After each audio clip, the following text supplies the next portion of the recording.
Buenos días.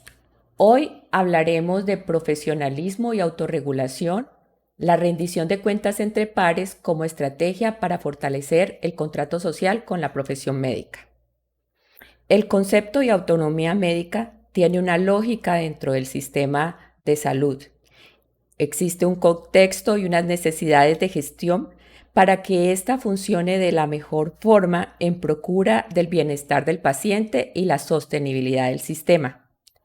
Para eso hemos invitado a dos personas que nos pueden ayudar a esclarecer esta información de manera muy profunda porque han sido estudiosos del tema, sobre todo Ramón Abel Castaño, quien es médico de la Universidad CES, máster en gestión y política de salud pública de Harvard, PhD en política y salud pública de la Escuela de Higiene y Medicina Tropical de Londres.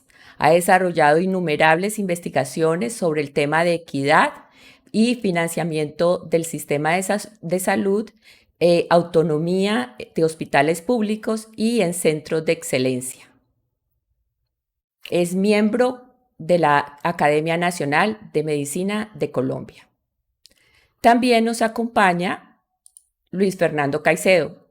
Luis Fernando Caicedo es abogado, magíster en Derecho Comercial, certificado del programa de alta dirección de INALDE Business School, abogado bilingüe con más de 30 años de experiencia en los campos de derecho contractual, corporativo, comercial, financiero y sobre todo de seguridad social en salud.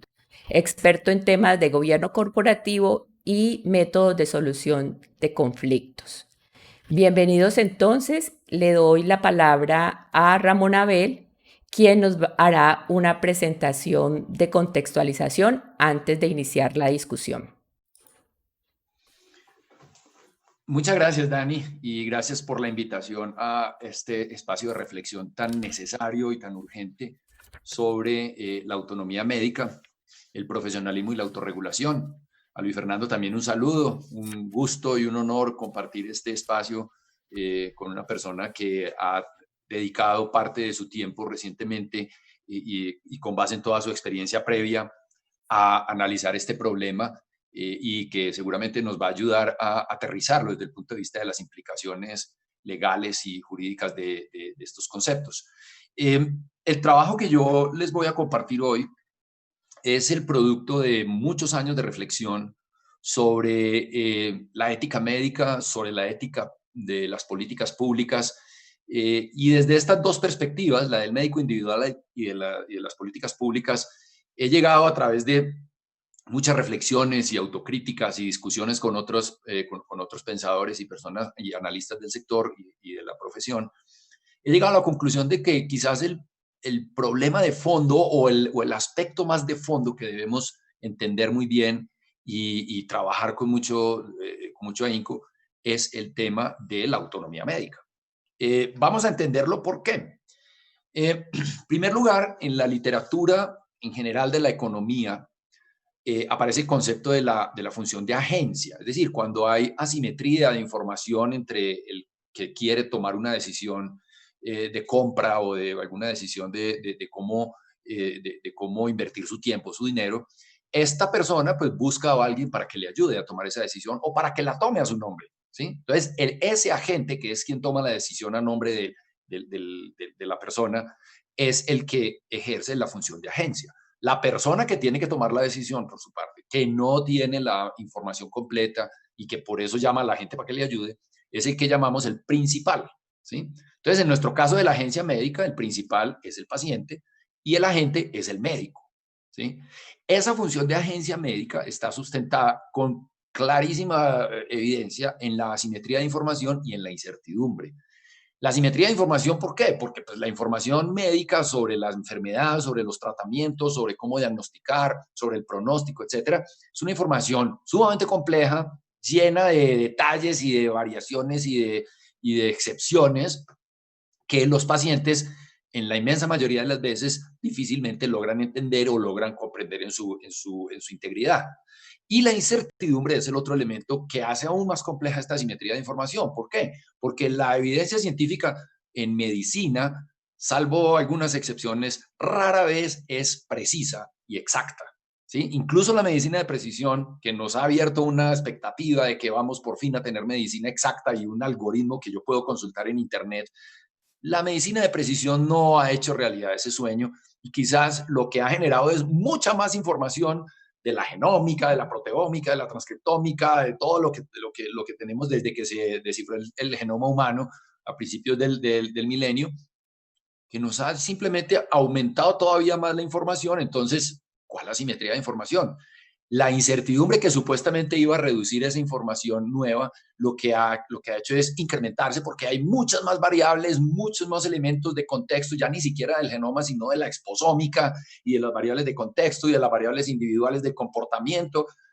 Una cantidad de elementos que hacen que la asimetría de información y la incertidumbre, en vez de disminuirse, se han incrementado. Por lo tanto, se necesita más aún el agente para que apoye a ese paciente en la toma de las decisiones. En vez de disminuirse, ha aumentado.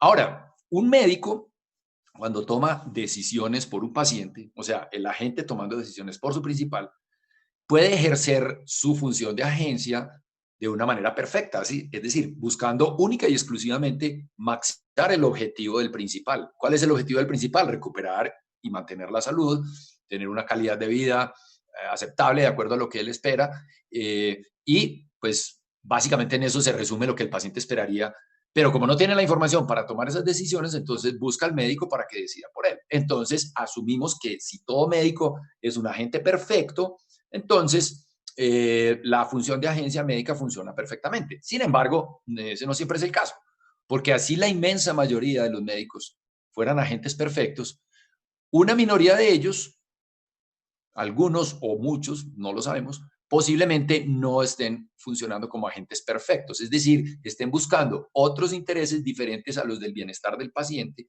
y más bien buscando su propio beneficio, o un mayor ingreso, o mayor prestigio, o publicar más investigaciones científicas, entonces necesito más pacientes, o simplemente tomar decisiones en función de otros objetivos que no son el beneficio del paciente. Entonces, ahí es donde se configura lo que se denomina entonces una agencia imperfecta. ¿Cuál es el problema de la agencia imperfecta? Que como el paciente no tiene la información completa sobre su problema ni cómo solucionarlo, al mismo tiempo esa asimetría de información le impide saber si su agente está tomando decisiones en favor de él como principal. Entonces, se configura lo que se llama el problema de agencia. Yo necesito un agente para que tome decisiones por mí como paciente, pero no puedo saber si ese agente está tomando las decisiones que yo quisiera si tuviera toda la información. No tengo cómo saberlo por la misma simetría de información. Y la incertidumbre entra ahí a hacer todavía más complejo ese problema. Entonces, la agencia imperfecta se convierte en un problema de muy difícil control. Aparece aquí otro concepto que es el de autonomía delegada, para entender que es un tema diferente de la autonomía de la profesión. La autonomía delegada es la problema de agencia que estamos describiendo. Es decir, yo como paciente soy una persona autónoma, ¿sí? Por el mero hecho de ser persona, tengo autonomía para decidir, nadie puede decidir sobre mí y mucho menos para utilizarme como medio para el fin de otros. Pero en el caso de un problema de agencia, como no tengo la información adecuada para tomar yo la decisión, acudo a un agente para que la tome por mí. Entonces yo esperaría que ese agente, o sea, ese médico, tomara decisiones como si fuera yo. Es decir, con la autonomía que yo como individuo tengo a la hora de tomar cualquier otro tipo de decisión. Eso por eso lo denomino autonomía delegada, o en la literatura algunos lo denominan autonomía proxy. Es decir, el médico debe gozar de la autonomía para tomar decisiones como si yo la tuviera, como si fuera yo el principal. El otro problema es, el otro concepto es el de la autonomía de la profesión, que es distinto. Esto hay que separarlo y en mi argumentación que sigue va a ser muy importante entender esta diferencia, porque la autonomía de la profesión es la capacidad o la exención del control externo debido a la complejidad de la información, a la incertidumbre y a la asimetría de información. Vamos a ver que el Estado, ni la burocracia, ni el mercado son capaces de controlar el comportamiento de los agentes médicos, de los médicos como agentes. Entonces, la sociedad le otorga a la profesión el privilegio de no controlarla. lo que llamo el privilegio de la exención del control externo, ¿sí? Bueno, no es un término mío, lo acuñó Ed Friesen desde los años 80, pero el concepto es que la profesión goza del privilegio de que no la controle ni el Estado, ni el mercado, ni las burocracias, sino que se tiene que controlar a sí misma. Entonces, de ahí viene el concepto de la autonomía de la profesión. Entonces, fíjense que son dos conceptos distintos. La autonomía delegada, que es una transferencia de la autonomía del individuo paciente al doctor para que tome decisiones por él como si fuera él. Y la autonomía de la profesión, que es el privilegio de la exención del control externo que tiene la profesión, dada la complejidad de su conocimiento, que la obliga entonces a controlarse autónomamente. Después vamos a profundizar más en el tema de la autonomía de la profesión, porque es el tema crítico de mi argumentación. Ahora, ¿cómo reducir el problema de agencia? Decíamos que la medicina de precisión no está contribuyendo mucho, antes al contrario lo ha hecho más complejo, porque uno diría, si el problema es de asimetría de información, pues entonces generemos información, pongamos todo el genoma humano en Internet, que la gente lo pueda consultar, que la gente se pueda averiguar cuál es su genoma para saber de qué se va a enfermar, pero ya hemos visto que ese sueño de del diccionario perfecto de todas las posibilidades no ha sido posible. Lo que hemos encontrado es que se ha generado más información y más compleja, y lo que se ha generado es más preguntas, ¿sí? Y los pacientes informados realmente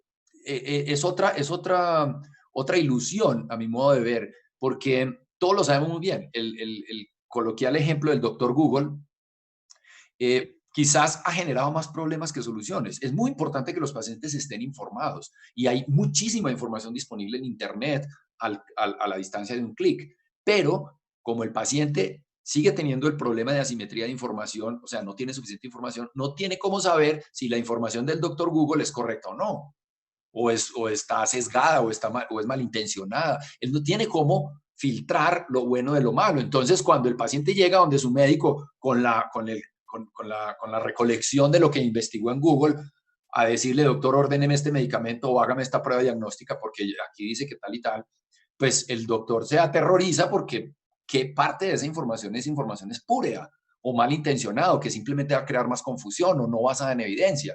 Entonces, termina generándole una mayor carga al doctor para explicarle, mire, esto que usted vio aquí no es cierto por esto y aquello, esto sí, esto se ha demostrado que no, hay otro estudio que usted no vio que también tiene estas características. Entonces, ese supuesto a luz de información que iba a generar esa reducción de la asimetría de información, el efecto quizás ha sido el contrario y el paciente hoy en día tiene una cantidad de datos y de información, pero no tiene conocimiento. El doctor que lleva 20 o 30 años de su vida estudiando y además tiene experiencia, probablemente está mucho mejor capacitado para saber qué de esa información es realmente útil.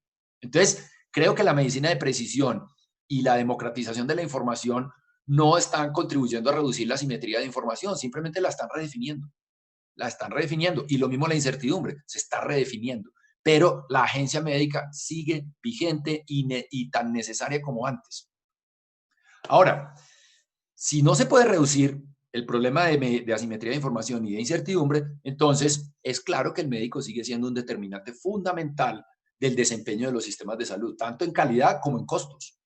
Porque imagínense ustedes que más del 90% de los recursos del total de gasto en salud de un país en un año depende o sea, se dedica a atención curativa, es decir, depende de decisiones del médico, de decisiones de diagnóstico y de tratamiento. Porque ¿quién toma las decisiones de qué exámenes ordenar? Salvo aquellas que están estrictamente protocolizadas, que son pocas. Pero el que toma las decisiones de qué exámenes ordenar y si este no me resulta bien, entonces le mando otro o le repito este en 15 días o mejor vámonos por aquí. Esa pesquisa diagnóstica es el producto de puras decisiones médicas. Y cuando ya tengo el diagnóstico y puedo hacer y tengo la decisión de cómo tratarlo, también es una decisión médica. Esas decisiones no las toma el ministro de Salud ni las toma la sociedad científica. Ellos producen guías de práctica clínica, pero la decisión final con el paciente A, B o C la tiene que tomar el médico, ¿sí? Entonces, las políticas sanitarias usualmente ignoran este hecho. Esto es un hecho trascendental. El médico es tomado como si fuera un factor más de la función de producción que se puede reemplazar cuando no funciona. Entonces se le evalúa en función de su productividad, por ejemplo, cuántas cirugías hizo, cuántas consultas, que si mandó muchas radiografías, que si hizo muchos exámenes, que si reconsultó muchas veces al paciente, cuando realmente el médico no es un factor más de la función de producción, sino que es un decisor de cómo se mezclan factores en esa función de producción. Esa es una diferencia clave con otros sectores donde no hay problemas de agencia tan graves. Imaginemos, por ejemplo, la línea de producción de una fábrica. La función de producción de esa línea de ensamblaje la definen los ingenieros allá arriba en el departamento de diseño y de ingeniería. Y ellos dicen, la producción aquí va a ser así, así, así. El trabajador tiene que hacer esto, tiene que moverse para allí. Todo está estandarizado. Ese trabajador que está en la línea de producción, en la línea de ensamblaje, ahí sí se comporta como un input de la función de producción que se puede programar desde afuera. En el acto médico eso no es cierto, porque ese personaje que está ahí en la línea del frente es un médico que está ejerciendo un conocimiento complejo, lleno de asimetría de información y de incertidumbre, y que no se puede estandarizar al 100%, como muchos ingenieros pretenden, y que en la medida en que sea menos estandarizable, pues será más crítica esa decisión del médico para mezclar los factores de la función de producción. Entonces, si ese médico sigue teniendo la discrecionalidad para mezclar factores de la función de producción, entonces se vuelve un factor determinante en el desempeño global de los sistemas de salud, tanto en calidad como en costos, repito. Eh,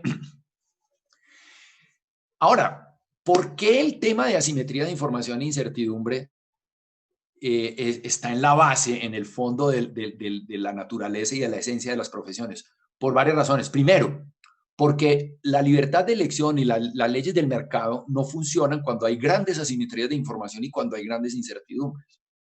¿Por qué? Porque si yo no puedo saber quién es un buen médico o quién es un buen hospital, porque hay una cantidad de información complejísima que me que me puede desorientar, ¿cierto? Y yo no puedo decir que un médico es bueno porque tiene muy buenos modales, porque tiene una relación con el paciente muy buena. Eso es perfecto y es muy importante, no voy a decir que no, pero puede estar cometiendo errores o haciendo mala práctica, así tenga muy buena relación con el paciente. O puede estar induciendo la demanda innecesaria de exámenes y de pruebas de laboratorio que no tienen ningún valor en términos de agregar conocimiento para la situación del paciente y que en cambio sí representan un costo de oportunidad para la sociedad. Entonces, esa simetría de información no me permite realmente, eh, como paciente, seleccionar aquellos médicos que ofrecen buena calidad por cada peso gastado, como si pasa en el mercado de los carros o de los computadores o de las empanadas. Que hace malas empanadas y caras, pues sale del mercado, nadie se las compra. ¿Quién queda en el mercado? El que hace buenas empanadas y baratas. En cambio, un médico bueno y barato, ¿quién es quién para evaluar si ese médico es bueno y a la vez barato? No funciona, simplemente no funciona. Entonces, el mercado aquí no funciona para sacar del mercado a los malos médicos o para premiar a los buenos médicos con una mayor participación de mercado. Así no funciona. Y llevamos 25 años en Colombia intentando que las cosas funcionen así, con leyes de mercado, y sabemos perfectamente que no es posible. ¿Sí?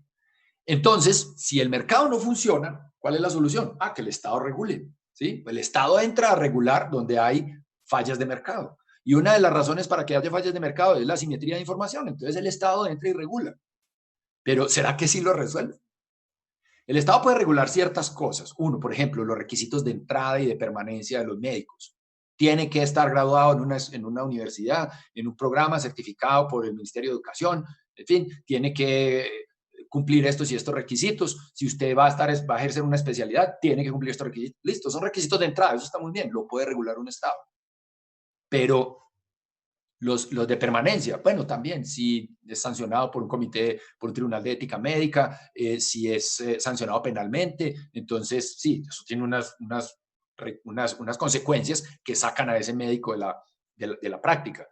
Pero eso no quiere decir que los malos médicos van a ser sacados de la práctica o van a dejar de entrar al mercado por estos requisitos. Esos son los demasiado malos. Estos requisitos solamente y estos requisitos de permanencia solamente filtran a los médicos que están en los extremos de la mala práctica. Pero entre esos extremos de la mala práctica, o el que hace demasiado o el que no hace nada, hay una zona inmensa de incertidumbre, de problemas de agencia de baja intensidad que no son objeto ni de una sanción penal, ni disciplinaria, ni civil, que sin embargo representan problemas de agencia y que impactan negativamente el desempeño de un sistema, tanto en calidad como costos. Entonces, el Estado no lo logra. ¿Qué hace entonces? Guías de práctica clínica. Alguna vez me decía un exministro, a mí me dijeron que esto se resolvía con guías de práctica clínica, este problema de agencia, guías de práctica clínica obligatorias. No es cierto, porque las guías de práctica clínica no pueden ser más precisas que la evidencia que las soporta. De hecho, son guías de práctica clínica basadas en evidencia. Y si la evidencia es concluyente y precisa, pues muy bueno. Eso ya no es ni siquiera una guía, es un protocolo y hay que cumplirlo al pie de la letra. Ejemplo, protocolo de vacunación de un niño. Eso hay que cumplirlo al pie de la letra. Hay suficiente evidencia que soporta por qué un niño se debe vacunar así, así, así.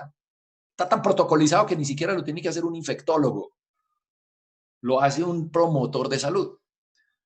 En cambio, cuando la evidencia no es así de concluyente y de precisa, entre mayor incertidumbre haya, es mucho más difícil estandarizar esa práctica clínica. Entonces, la microrregulación a base de guías de práctica clínica no puede llegar más lejos que la evidencia que la soporta. Si la evidencia es muy débil, pues esas guías de práctica clínica van a tener unos márgenes de acción muy amplios, ¿cierto? No van a ser precisas y mucho menos voy a poder yo obligar a un médico a que me siga la guía de práctica clínica si la guía de práctica clínica me da unos rangos de decisiones, un espacio de decisión amplio. Entonces, la guía no puede ser mejor que la evidencia, no puede ser más precisa que la evidencia que la soporta. Entonces, como instrumento de control burocrático o del Estado sobre el acto médico, tienen sus propios límites. Ahora, el Estado también falla. Incluso en los requisitos de entrada y de permanencia, el Estado también falla. Hay problemas de corrupción, hay problemas de asimetría de información que no permiten que el Estado ejerza esas funciones correctamente, ¿sí? Por hablar de las que más o menos están en poder del Estado. ¿Qué pasa entonces? Si el mercado no puede controlar a los problemas de agencia, precisamente por la asimetría de información, es decir, las elecciones libres de los pacientes no hacen que los mejores médicos crezcan y aumenten su participación en el mercado, ni hacen que los malos médicos salgan del mercado. No funciona así por la asimetría de información. Segundo, el Estado tampoco puede regular esa falla de mercado por el mismo problema de asimetría de información e incertidumbre. Entonces, ¿qué nos queda? ¿Quién puede regular a los médicos? Pues los mismos médicos. Por eso emerge el concepto de profesión. Profesión es el concepto que Freyson define como un grupo de expertos que se reserva para sí el derecho a juzgar la calidad de su propio trabajo libre del control externo. Es lo que yo llamo, Freyson no lo llama así explícitamente, pero de esa definición se infiere el concepto de el privilegio de la exención del control externo. Una profesión es un grupo de expertos que maneja un conocimiento tan complejo y tan difícil de controlar desde afuera que se preserva para sí el derecho a juzgar quién lo hace bien y quién lo hace mal, sin control externo. O sea, el privilegio de la exención del control externo es lo que define una profesión. Kenneth Arrow había escrito en el año 63 un artículo seminal fundamental en la economía de la salud sobre la incertidumbre en los mercados de salud. Y él señalaba en su momento que la incertidumbre, esto que les decía de que el médico no está muy seguro de cuando toma las decisiones, no está muy seguro de lo que puede esperar. De hecho, en términos jurídicos, eso tiene una implicación muy grande y es que el acto médico genera una obligación de medios y no de resultados. ¿Por qué? Por la incertidumbre. El médico no le puede decir a usted, le garantizo que le voy lo voy a salvar la vida en este infarto. No, él simplemente da probabilidades y ahí se mueve en un rango de probabilidades. Entonces, el mismo problema de incertidumbre hace que no haya una obligación de resultados, sino de medios. Él solo está obligado a ejercer y a poner toda su diligencia, prudencia y pericia en el acto médico. Si no se dio el resultado, él no es responsable ni penal ni civilmente. Si actuó con diligencia, prudencia y pericia, ojo, ¿no? Entonces, Arrow plantea en su artículo que como las profesiones no se pueden controlar desde afuera por la burocracia o por el Estado, ni el mercado logra controlarlas vía la elección, la libre elección de los individuos, entonces tienen que emerger instituciones de no mercado, así las llama, instituciones de no mercado. Incluso pone el ejemplo de la profesión médica como una institución dentro de la arquitectura institucional de una sociedad. ¿Sí? Entonces, ni el mercado ni el Estado, la profesión. ¿Por qué? Por la simetría de información y por la incertidumbre. La imposibilidad de controlar esos dos elementos desde afuera hace que sea la profesión la que los tenga que controlar. Aparece entonces el concepto de profesionalismo. Este concepto de profesionalismo ampliamente difundido, ampliamente conocido, en los países en desarrollo quizás es menos, países de ingreso medio y bajo es quizás menos familiar, pero uno ve en los países desarrollados, Norteamérica, Europa, que todo el tiempo están hablando de profesionalismo, ¿sí? Lo define, por ejemplo, el Royal College of Physicians del Reino Unido, lo define como el conjunto de normas, principios y valores que subyacen a la confianza que el público ha depositado en la profesión. Fíjense ustedes, normas, principios y valores que sostienen esa relación de confianza, ese contrato social entre la sociedad y la profesión médica. ¿Por qué la sociedad confía en sus médicos? Porque los médicos se controlan entre ellos para que los problemas de agencia imperfecta no terminen afectando a los individuos, a los principales. Recuerden que el principal es el paciente. Entonces, como la sociedad no puede controlar a esos médicos por la asimetría de información e incertidumbre, les dice, ok, contrólense ustedes, pero entonces compórtense como una profesión, es decir, les otorgamos el privilegio de estar exentos de nuestro control porque no tenemos cómo controlarlo, pero eso implica obligatoriamente una obligación concomitante de que ustedes se controlen entre sí. Y nosotros, ojo que es que esto tiene todo un constructo muy interesante. Nosotros como sociedad no tenemos cómo saber si ustedes efectivamente se están controlando bien o no. Toca creerles. Pero entonces ustedes como profesión van a adoptar un conjunto de normas, principios y valores que nos van a generar a nosotros como sociedad la confianza en cuanto a que no van a abusar de nuestra simetría de información, afectándonos a nosotros para beneficio de ustedes. ¿Sí? Entonces, de ahí viene el concepto de profesionalismo. Es ese conjunto de normas, principios y valores que la profesión acoge, incorpora y controla que sus miembros las cumplan para decirle a la sociedad todos los días de la vida, decirles tranquilos que nosotros nos estamos controlando. Estamos ejerciendo con responsabilidad esa delegación, ese privilegio de la exención del control externo que ustedes nos han dado a nosotros.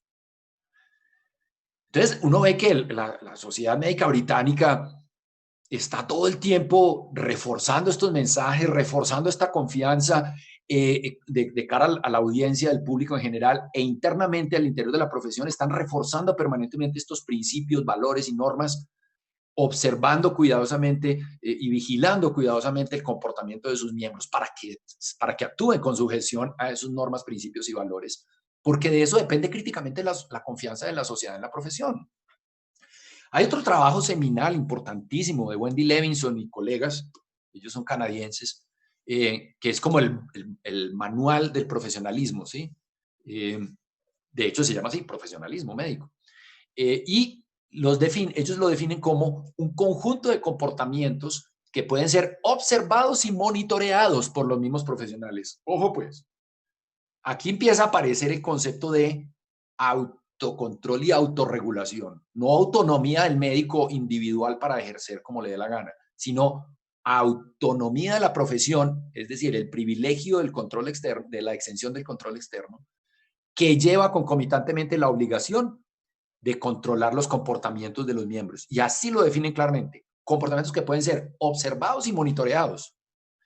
Y obviamente corregidos cuando toca, ¿no? O sea, el profesional que se salga de esos comportamientos o que viole esos comportamientos o ese conjunto de normas, principios y valores, como lo define el Royal College of Physicians.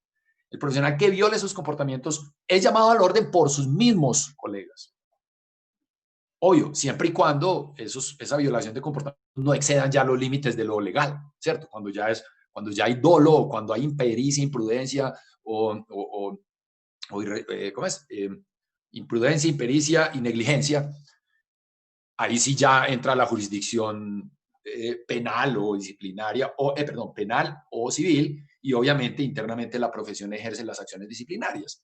Pero en esos dos extremos, o sea, entre esos dos extremos, el que hace demasiado o el que no hace, que es donde estaría la jurisdicción legal y penal y civil, dentro de esos dos extremos hay una cantidad de violaciones de baja intensidad a esos principios, normas y valores que la profesión debe controlar, sin que se generen necesariamente consecuencias disciplinarias y mucho menos penales y civiles. Pero no basta, con este tema del control externo y con el tema de la autonomía médica, muchos creen o concluyen equivocadamente que, claro, para eso están los juzgados. Si el médico viola la ética médica, para eso están los tribunales disciplinarios. Piensen ustedes cuántos casos anualmente llegan a los tribunales de ética médica o al Tribunal Nacional de Ética Médica. No son muchos, no sé la cifra, pueden ser 100, pueden ser 1000, pueden ser 10.000, pero de los 300 millones o 500 millones de actividades que se hacen anualmente en el sistema de salud colombiano, ¿cuántas de esas están un poquito más allá o un poquito más acá de ese rango de variabilidad tolerable? O un poquito más allá en el término de la inducción de la demanda, o un poquito más allá en cuanto a negación de servicios necesarios, médicamente necesarios. Y esas violaciones de baja intensidad son las que tiene que controlar la profesión. Esas variaciones intolerables de la conducta médica, que todavía no llegan a ser tan graves para tener consecuencias penales o civiles, son las que debe controlar la profesión. Y dentro de esas variaciones intolerables hay una cantidad de violaciones o de faltas a ese contrato social. Y por eso es tan importante que las controle la profesión, no los entes externos, porque los entes externos solo controlan los extremos, los tribunales civiles y penales solo controlan los extremos, pero los extremos son ya demasiado, violaciones demasiado grandes a la función de agencia. ¿Sí? El juramento hipocrático, de hecho, es un pilar fundamental del contrato social, es una forma, digamos, más tradicional desde hace 25 siglos que señala esos principios y comportamientos que debe observar el médico en su ejercicio individual, pero digamos que más que un código de normas precisas, es un simbolismo que refleja, que no es otra cosa que el contrato social. ¿Sí? El juramento hipocrático es una manifestación del contrato social que muestra cómo desde hace 25 siglos los agentes, o sea, el médico agente, le está diciendo a la sociedad, confíen en nosotros porque nosotros nos autorregulamos. Y parte de nuestra autorregulación es obligar a nuestros miembros, a los que recién se gradúan, a que juren ante Zeus y los dioses del Olimpo que van a cumplir con estas normas, para que ustedes, sociedad, confíen en nosotros. ¿Sí ven? Entonces, el juramento hipocrático en sí es un elemento fundamental de ese contrato social que ha generado toda esa tradición hipocrática y que por diversas razones históricas en los últimos 50 años se ha ido debilitando, pero sigue ahí como pilar de la confianza entre la sociedad y la profesión. Y una forma más reciente, del año 2002, es la Carta Médica del profesionalismo médico en el nuevo milenio, que es una iniciativa que sale de la fundación del American Board de Medicina Interna, de la Asociación Europea de Medicina Interna y de otras sociedades que se juntan y crean esa carta médica que tiene 3 principios que son los mismos de la bioética: beneficencia, no maleficencia, justicia y autonomía, y 10 conductas, ¿sí? Confidencialidad de los registros, respeto al paciente, dignidad de la persona, respeto a los pares, buena utilización de los recursos disponibles, finitos de la sociedad, en fin. Esa carta de profesionalismo médico en el nuevo milenio es como una especie de juramento hipocrático renovado o siglo XXI, ¿sí? Porque obviamente el juramento hipocrático es una tradición que data de hace 25 siglos. Dicen que no usaré el escalpelo, pues obvio que era la medicina de la época, porque el escalpelo lo usaban los barberos, la cirugía no la hacían los médicos. Pero digamos que como simbolismo de ese contrato social es un pilar fundamental que hay que preservar. Hoy en día tenemos esa carta médica del profesionalismo médico en el nuevo milenio, que es como una versión moderna del juramento hipocrático. Curiosamente, la carta médica del profesionalismo médico no es conocida en Colombia, salvo 2 o 3 personas que la conocieron en su momento y que, por ejemplo, la Federación Médica Colombiana se adhirió a la declaración de la Carta Médica, de la Carta Médica en su momento, hace ya más de 15 años, pero no es un documento que conozcamos todos los médicos, que conozca la sociedad, que renueve ese contrato social en términos modernos que representó en su momento durante 25 siglos el juramento hipocrático, ¿cierto? Bueno, ahora vamos a mirar por qué el tema de las motivaciones intrínsecas versus el control externo no funciona. O sea, hay evidencia de que hay problemas de agencia.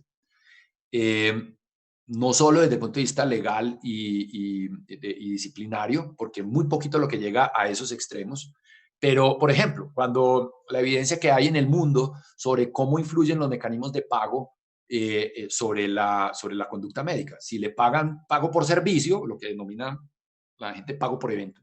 Si le pagan pago por servicio, entonces tiene un incentivo a hacer más. Y si le pagan por capitación o por alguna modalidad prospectiva, entonces tiene un incentivo a hacer menos. Y yo me pregunto, si la evidencia es la misma, ¿por qué la debería cambiar el mecanismo de pago? O sea, ahí debe haber un problema de agencia, ¿no?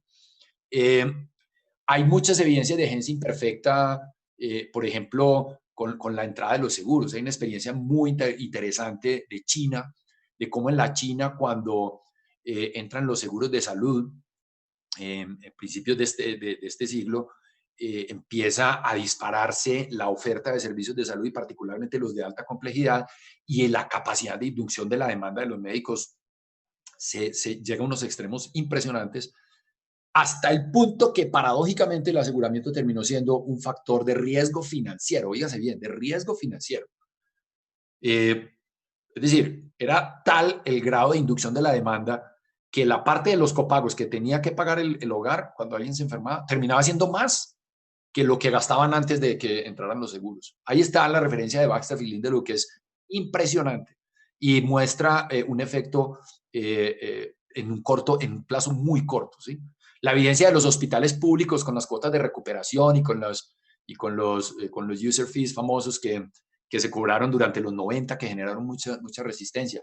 ¿Qué pasaba? Los hospitales públicos empezaban a montar servicios rentables que pudieran generar mejores ingresos para el hospital y se volvieron hospitales negocio, muchos de ellos, y dejaron de prestar las acciones que no eran rentables, ¿cierto? Estamos hablando no de Colombia, esto pasó en países en desarrollo, Túnez, Indonesia, Mozambique, Zimbabue, en muchísimos países en desarrollo donde se promovió esta política de cuotas de recuperación, ¿sí? Entonces, esos servicios que eran altamente rentables empezaban a generarse una inducción de la demanda porque los hospitales le trasladaban el incentivo al cirujano, al radiólogo, al médico que pudiera inducir la demanda de eso para facturar más y tener más ingresos. Entonces, hay una evidencia muy, muy grande de que hay agencia imperfecta, ¿sí? Entonces, lo que yo pienso y lo que yo planteo para este efecto del profesionalismo es que no bastan las motivaciones intrínsecas para preservar la función de agencia. No basta con asumir que todos los médicos son agentes perfectos y que se comportan como agentes perfectos, porque es evidente que algunos de ellos, yo creo que son la minoría, obviamente, pero qué tanta minoría o qué tan pequeña esa minoría, eso es lo que no sabría, pero evidentemente hay algunos médicos que se salen de ese patrón de la agencia perfecta y que, por lo tanto, es necesario el control externo. Pero como ese control externo no lo puede hacer ni la burocracia, ni el mercado, ni el Estado, entonces debe ser la misma profesión la que lo ejerce. Por eso, lo repito, la autorregulación, es decir, la profesión controlando a sus miembros, es una obligación concomitante que emerge de la autonomía de la profesión. En la medida en que la profesión goza del privilegio de la exención del control externo, en esa misma medida recae en ella la obligación de autorregularse, es decir, de controlar el comportamiento de sus miembros. Hay muchas otras explicaciones a las variaciones en la práctica clínica. No voy a entrar en detalle por razones de tiempo, pero hay restricciones institucionales. Por ejemplo, una consulta de 20 minutos obliga a que el profesional tome ciertas decisiones para optimizar su tiempo. Hay sesgos cognitivos en el médico y en el paciente. Por ejemplo, el médico prefiere ordenar algo que no hacer nada, prefiere prescribir algo que no prescribir nada. El paciente también está esperando eso. Eso tiene unas raíces mucho más en los sesgos cognitivos automáticos del cerebro que en lo racional. pero no voy a entrar en esos detalles porque ahí sí que nos quedaríamos un rato largo, ¿cierto? Pero yo creo que esas restricciones institucionales e incluso esos sesgos cognitivos del médico y del paciente, no, yo exoneraría a los médicos de las variaciones que ocurren como consecuencia de estas dos, porque no son problemas de él como agente, sino del sistema en el que operan o de un sistema automático del cerebro que los lleva a tomar decisiones que no siempre son muy racionales. Pero más allá de ellas, sí hablaría uno de problemas de agencia. Por ejemplo, preferencias irracionales de los pacientes. Ah, no, doctor, es que yo tengo dolor de cabeza y me dijeron que me tenía que hacer un TAC. A ver, pero tiene un dolor de cabeza de 3 días de evolución, no ha tenido antecedentes, no tiene síntomas ni signos neurológicos, ¿por qué le va a mandar un TAC? No, porque es que yo busqué en Google y de pronto puede ser un tumor de la fosa posterior. Eso es una preferencia irracional. O preferencias irracionales del médico también, ¿cierto? Es decir, es que yo prefiero hacerle ecografía a todas mis mujeres en embarazo, ¿cierto? El obstetra, por ejemplo. Yo prefiero hacerles ecografía a todas mis pacientes cada mes porque uno nunca sabe qué puede pasar. Sí, y te has dado cuenta que haciendo ecografías cada mes puedes encontrar una cantidad de hallazgos incidentales que no significan nada y empiezas a buscar y a buscar y terminas generando más iatrogenia que la que estabas previniendo. Ok, ya para cerrar, la autorregulación de la profesión tiene 3 momentos y 3 niveles. Los 3 niveles son el nivel macro, el nivel meso y el nivel micro. Y los 3 momentos son ex ante, o sea, antes de que ocurra el acto médico, concurrente, es decir, durante la ejecución del acto médico, y ex post, es decir, después de que ocurre el acto médico. Y miren ustedes que cuando se habla de autorregulación, casi todo el mundo se refiere a, sí, aquí nosotros tenemos guías de práctica clínica. Es decir, las guías de práctica clínica son normas en abstracto o incluso políticas institucionales que se establecen ex ante, no con el paciente al frente. Entonces, las guías de práctica clínica, pues sí, son una forma de autorregulación, pero macro o meso y ex ante, no concurrente. Sí, que es que el sistema judicial y disciplinario controla las conductas de los anormales de los médicos. Sí, pero ya vimos que controla las conductas extremas y lo hace de manera ex post.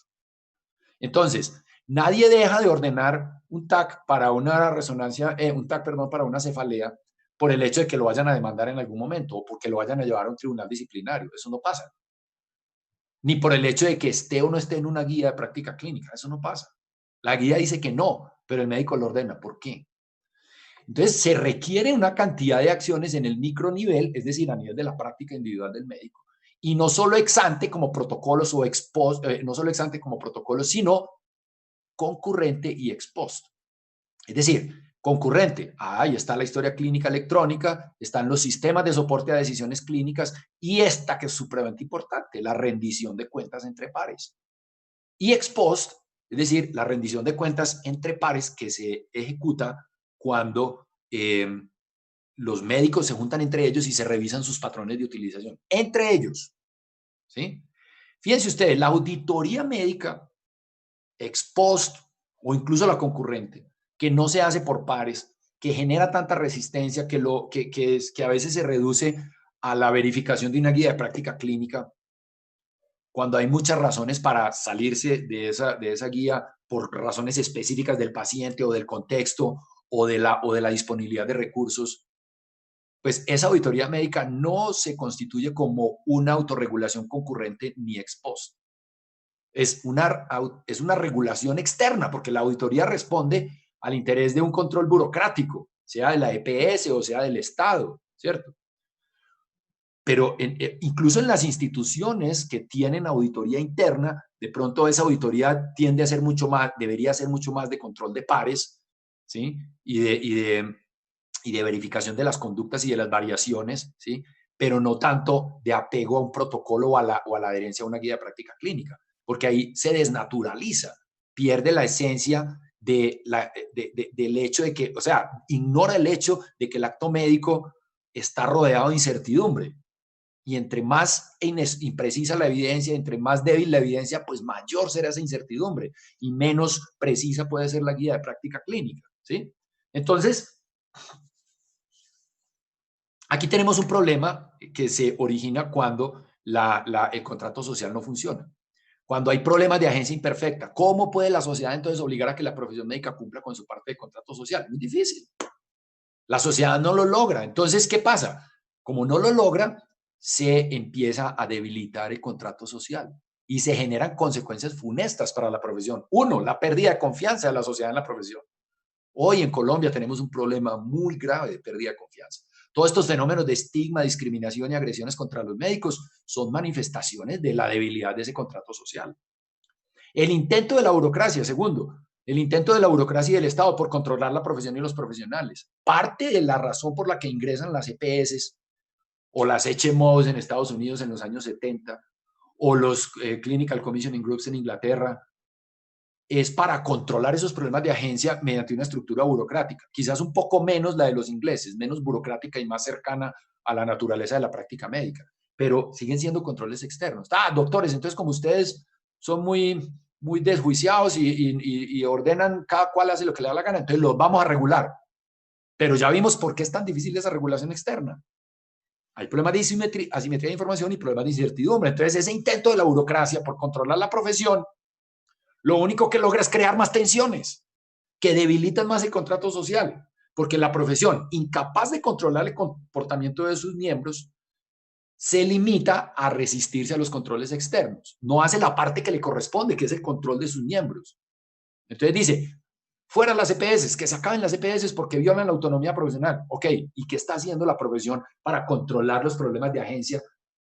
Porque recuerden que el autocontrol y la autorregulación son una obligación concomitante que emerge del privilegio de la exención del control externo. Entonces, si la profesión no hace esa parte del contrato social, tratan de controlarla de afuera, con un problema gravísimo, y es que como hay asimetría de información e incertidumbre, no lo logran, y lo único que generan es más tensiones. ¿Sí? Ahí di la vuelta 2 veces en el mismo argumento, para que quede claro. Entonces, yo insisto en que en estas medidas, digamos, en este gráfico, los controles macro y meso, ex ante, concurrente y ex post, pues siempre han existido las guías de práctica clínica, las políticas institucionales, la gobernanza clínica, en fin, todo eso. Pero eso llega hasta cierto punto, porque muchas veces esas auditorías ex post están fuera de contexto. Cuando yo me siento y analizo los datos de mi empresa y digo que hay un médico en Valledupar que ordena yo no sé cuántos tratamientos de tal y tal medicamento, y el médico van y le preguntan y dice, sí, pero es que a mí me los mandan todos los pacientes de la costa porque yo soy el único que sabe de eso. Entonces, bueno, ¿qué va a hacer ahí? Entonces, ¿sí es inductor de demanda o no? ¿Está incurriendo en problemas de agencia o no? Lo tiene que controlar un par. Por eso insisto tanto en los controles a nivel micro, ex ante, concurrente y ex post. Es decir, este mecanismo es el fundamental de todo mi discurso. La rendición de cuentas entre pares. Eso no se llama auditoría médica. Pongámosle si quieren auditoría de pares, pero es que no es un ejercicio de auditoría como tengo una guía clínica y comparo con la historia clínica. Entonces tiene 3 no conformidades o se pasó en 5 decisiones, mandó 3 miligramos más de los que dice la guía. No, así no se hace. Eso se hace, doctor, venga, ¿usted cómo toma decisiones? ¿Por qué hizo esto con este paciente? ¿Por qué se excedió en esto? ¿Por qué dejó de hacer aquello? Y entre todos se controlan todo el tiempo. Yo defino la rendición de cuentas entre pares. Esta es una definición mía y no la cito en ninguna parte porque la construí yo a partir de toda esta reflexión. La denomino como el proceso mediante el cual los pares establecen decisiones clínicas ex ante, sistemáticamente las revisan y analizan el desempeño general del médico con respecto a estas, tanto en el día a día, o sea, concurrente, como ex post. Y ex post, como por ejemplo, en las reuniones de los médicos. Evaluamos los indicadores de utilización, los indicadores de satisfacción, los indicadores de resultado y miramos quiénes están por encima, quiénes están por debajo, ¿sí? A mí me gusta mucho la experiencia de Kaiser Permanente porque en esa experiencia muestran cómo los doctores periódicamente, cada mes, casi que se sacan al tablero entre ellos, con nombre propio, y le muestran los resultados, por ejemplo, en control de diabetes, cómo están los pacientes del doctor Gómez en hemoglobina glicosilada, cuántos están por fuera de metas. Y se comparan entre ellos todo el tiempo. Eso es rendición de cuentas entre pares, en un ambiente de profesionalismo en su mejor expresión. Ese es la verdadera autorregulación. Entonces, el artículo 17 de la ley estatutaria que entroniza el concepto de la autonomía profesional menciona dentro del mismo párrafo ese concepto de autorregulación y racionalidad técnico-científica. La racionalidad técnico-científica puede ser producto de las motivaciones intrínsecas del médico, pero el que no se somete a la racionalidad técnico-científica, ¿quién lo controla? Lo controlan sus pares. Y esa prohibición del constreñimiento al acto médico no tiene destinatario, pero uno se imaginaría que es para las EPS y para todos los demás, pero no para los profesionales pares. Si un profesional se está saliendo sistemáticamente de ese rango de variabilidad tolerable porque está obedeciendo a otros intereses o a otros incentivos o otros objetivos que son diferentes al del bienestar del paciente, sus mismos pares tienen no solo la posibilidad, sino la obligación de controlarlo y de llamarlo al orden y decirle, doctor, ¿usted por qué le manda resonancias magnéticas a todos los pacientes con lumbalgia? Ah, porque es que es mejor, uno nunca sabe. Sí, usted sabe que hay una guía que dice que no debe mandar imágenes lumbares antes de 3 semanas de síntomas, a menos que haya banderas, signos de alerta.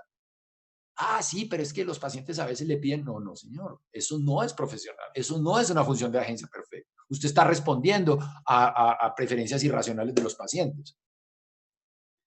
Y ese control de pares que se ejerce en el día a día es lo único que funciona. Créanme, si nosotros como sistema de salud logramos desarrollar de manera robusta, sólida y confiable ese control, esa rendición de cuentas entre pares, no vamos a necesitar auditoría médica ni ex post ni concurrente. No vamos a necesitar controles externos, no vamos a necesitar fiscalía, ni contraloría, ni defensoría del pueblo, porque la profesión está cumpliendo la parte que le corresponde de autocontrolarse, es decir, de controlar el comportamiento de sus pares. Con esto termino, Dani, creo que me pasé 4 minutos, pero espero que haya sido suficiente. Muchas gracias. Súper interesante. Yo creo que hay un tema importante ahí porque el tema de gobernanza clínica, ¿cierto? Puede generar como la sensación de que resuelve el problema, pero aquí, digamos, en esta última diapositiva lo sintetizas muy bien.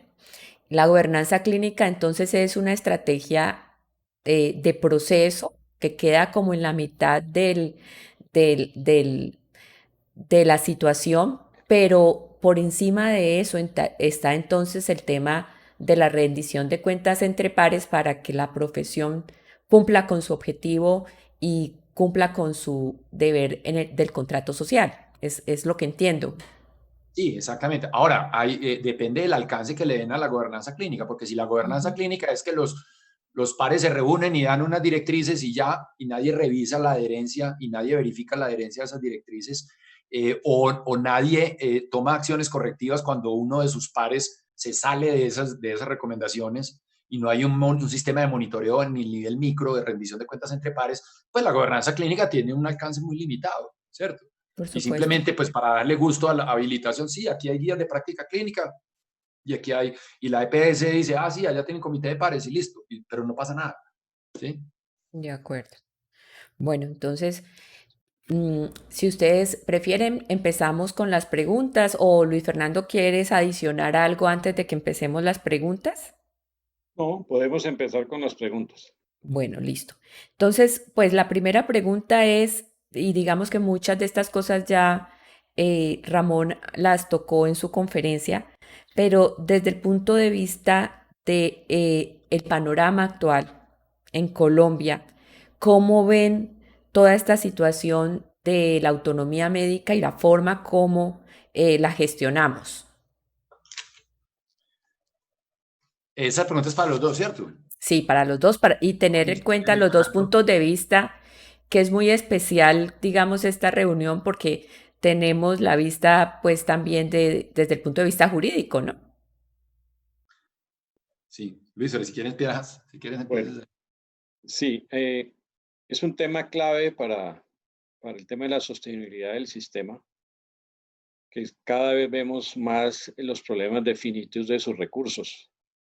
Y escuchando a Ramón Abel y habiendo estudiado muy bien sus escritos y sus conferencias, mm, yo dividiría el problema en dos. Uno, el tema, lo que tiene que ver con las decisiones médicas que están incentivadas fundamentalmente por lo económico y el control que se debe ejercer por el acto médico producto del error. Entonces, El tema vamos al segundo, el tema del producto, el acto médico que genera errores y que genera problemas de salud y que termina con la vida, es un tema que tiene que estar muy bien regulado y estoy totalmente de acuerdo con Ramón Abel en el sentido de que tiene que haber unos protocolos estrictos, unos seguimientos, unas actualizaciones y tiene que haber un control entre pares. Y no lo hay en este momento en Colombia. O sea, se ha mencionado, está escrito, puede haber gobernanza médica, pero realmente no hay un seguimiento en el día a día, como bien lo recomienda Ramón Abel, y eso es fundamental. Y me paso sin abandonar el primer aspecto, que es el del interés económico.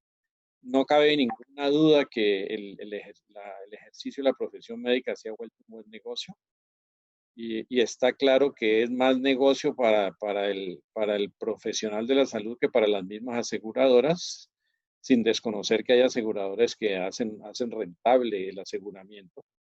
Pero está clarísimo el crecimiento que han tenido las instituciones prestadoras de servicios, las IPS, en los últimos años y es claro, indudable que es gracias a la utilización o al incremento en el volumen de utilizaciones de la cobertura médica. Entonces, ese es un punto que en mi opinión está atrasado en el país. Atrasado, no trazado, atrasado, porque hemos dejado que el ejercicio de la profesión se haga de manera demasiado autónoma, privilegiando ese concepto de la autonomía y creo que el Estado debe intervenir más. Tuvimos años atrás el tema del aseguramiento público con nefastos resultados y no podemos caer en el riesgo o permitir que se aumente el riesgo que existe de que volvamos al aseguramiento público porque el aseguramiento privado no ha dado los resultados esperados. Para mí que sí ha dado los resultados esperados en materia de recuperación de la salud, de evitar el número de muertes, en ese sentido sí, pero ¿a costa de qué? No hay un presupuesto suficiente para poder atender todas esas coberturas que hoy se están dando y en ese sentido de regulación del gasto es fundamental el papel del médico. Entonces, tendríamos que analizar, repito, esa problemática desde los dos aspectos. El mero error médico del médico inexperto, el médico imprudente, el médico desactualizado, y el otro error, que es un error más que un error, es un tema inducido al exceso de práctica médica, al exceso de exámenes. Respecto al primero, no cabe duda que los protocolos, los controles entre pares, la gobernanza médica es fundamental y no existe en este momento en el país. Y respecto al segundo del interés económico, pienso que amerita una regulación extensa, una profundización y una actualización. Nosotros tenemos leyes, la ley 100 del 93 como la ley base de todo nuestro sistema de salud que ha venido siendo actualizada indudablemente hasta el año hasta recientes años con la ley estatutaria, pero en mi criterio y con todo el respeto del personal médico, son leyes muy inducidas y muy trabajadas con una incidencia importantísima del grupo médico nacional. Entonces, creo que allí el país tiene que ser muy real, muy colocar las cartas sobre la mesa y decir, señores, nosotros no desconocemos que el ejercicio médico es fundamental y que es una actividad con ánimo de lucro, pero hay que tener en cuenta siempre que está de por medio un interés, un derecho fundamental, que es el derecho a la salud y el derecho a la vida. De modo que allí tiene que haber una regulación, tiene que haber una compensación de intereses y se ha acudido al expediente, como ya lo mencionó Ramón Abel, de tirar culpas a terceros, de tirar culpas para afuera, que son las EPS, que es la misma población que no es disciplinada, que es la misma población que no se cuida. Por supuesto que en parte tienen razón, pero no podemos eh, eh, derivar esas culpas exclusivamente a terceros sin que el gremio médico asuma parte de ellas. Entonces, en resumen, en ese punto no existe ese control, el gasto médico está desmesurado y no voy a pasar a la siguiente propuesta que tiene que ver con sistemas de contratación porque es una de las preguntas que entiendo vamos a tratar en este punto, pero esa es mi conclusión. Tenemos que dividir el tema en dos, el error médico puro Y el error, que no sería error, sino la inducción al gasto médico, porque se ha perdido ese norte, se ha perdido el norte de primero la salud, primero la vida del paciente y después, y como consecuencia lógica y necesaria para que pueda sostener el sistema, el que tenga una remuneración justa. Hasta ahí, Dani, mi respuesta. Ramón, ¿tú quieres adicionar algo? Sí, yo creo, Luis Fernando, que con respecto al tema de las motivaciones económicas que mencionas, yo creo que las motivaciones económicas han existido siempre, antes de la ley 100 y después de la ley 100. Y pues todo médico tiene, digamos, el derecho a derivar de su práctica clínica un ingreso para lograr sus metas profesionales y de vida. Eso pues es como lo que le asiste a cualquier persona en el mundo, en la humanidad, ¿cierto?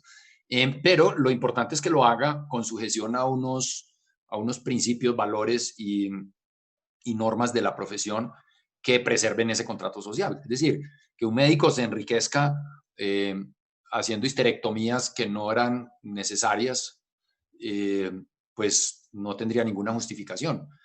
Y esto pasaba mucho antes de la ley 100 y quizás mucho antes. De hecho, el movimiento de la autonomía de los pacientes que emergió por ahí en los años 80 en los Estados Unidos surgió de alguna manera por cuando los pacientes empezaron a adquirir conciencia o a ser conscientes de que los médicos, de que había muchos médicos, no así que todos, que había muchos médicos que inducían abusivamente la demanda aprovechándose de la asimetría de información, o sea, faltando a su función de agencia, buscando su lucro personal y no el bienestar del paciente.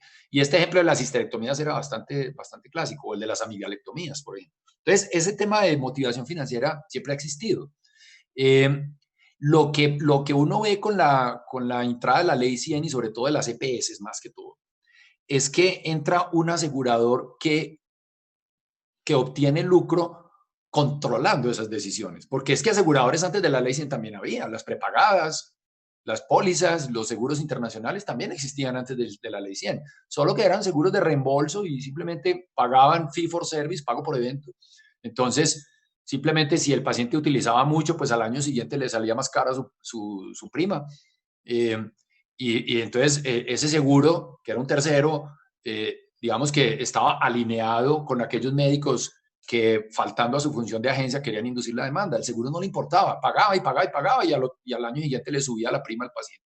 En las prepagadas había un poquito más de control y de hecho fueron muy resistidas a finales de los 80 y principios de los 90 y esa resistencia se trasladó a las EPS porque en las EPS el control sí era mucho más fuerte.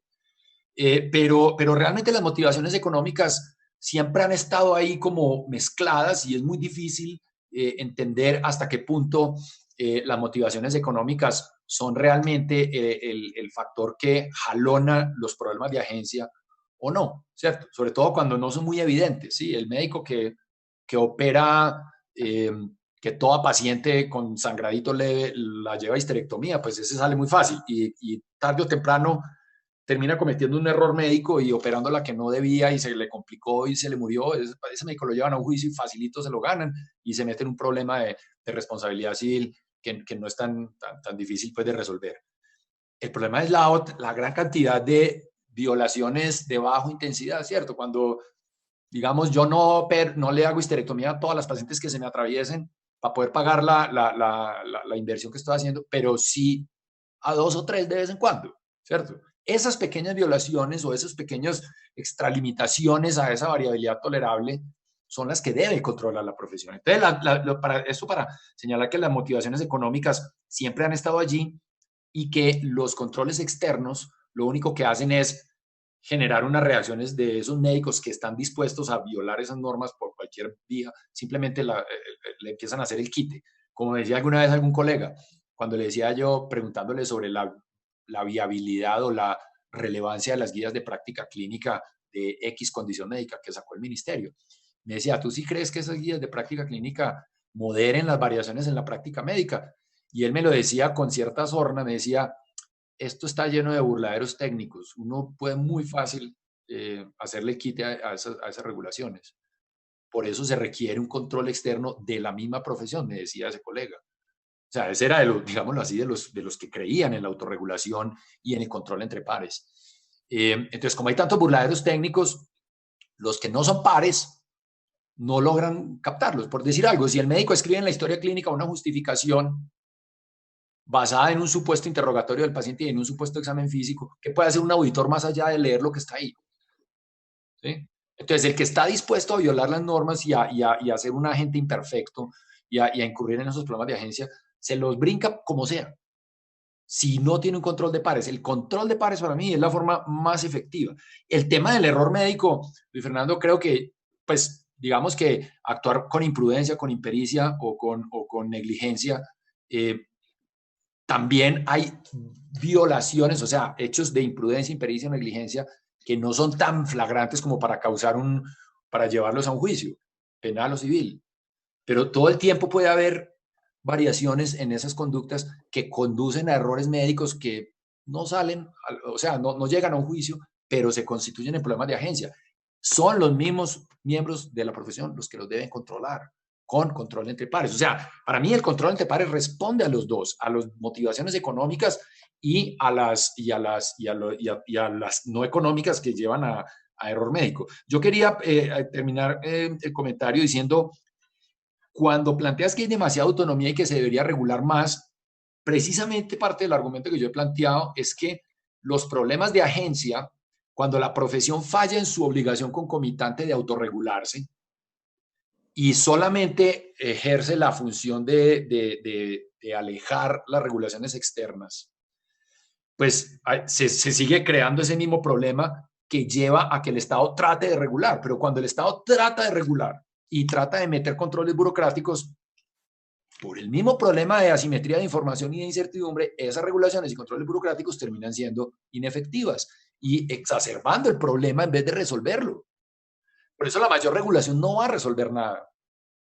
Haber elevado el principio de autonomía profesional a un artículo en la ley estatutaria es una paradoja, es un contrasentido, porque es que en 25 siglos de tradición hipocrática nunca habíamos tenido que llevar eso a una ley.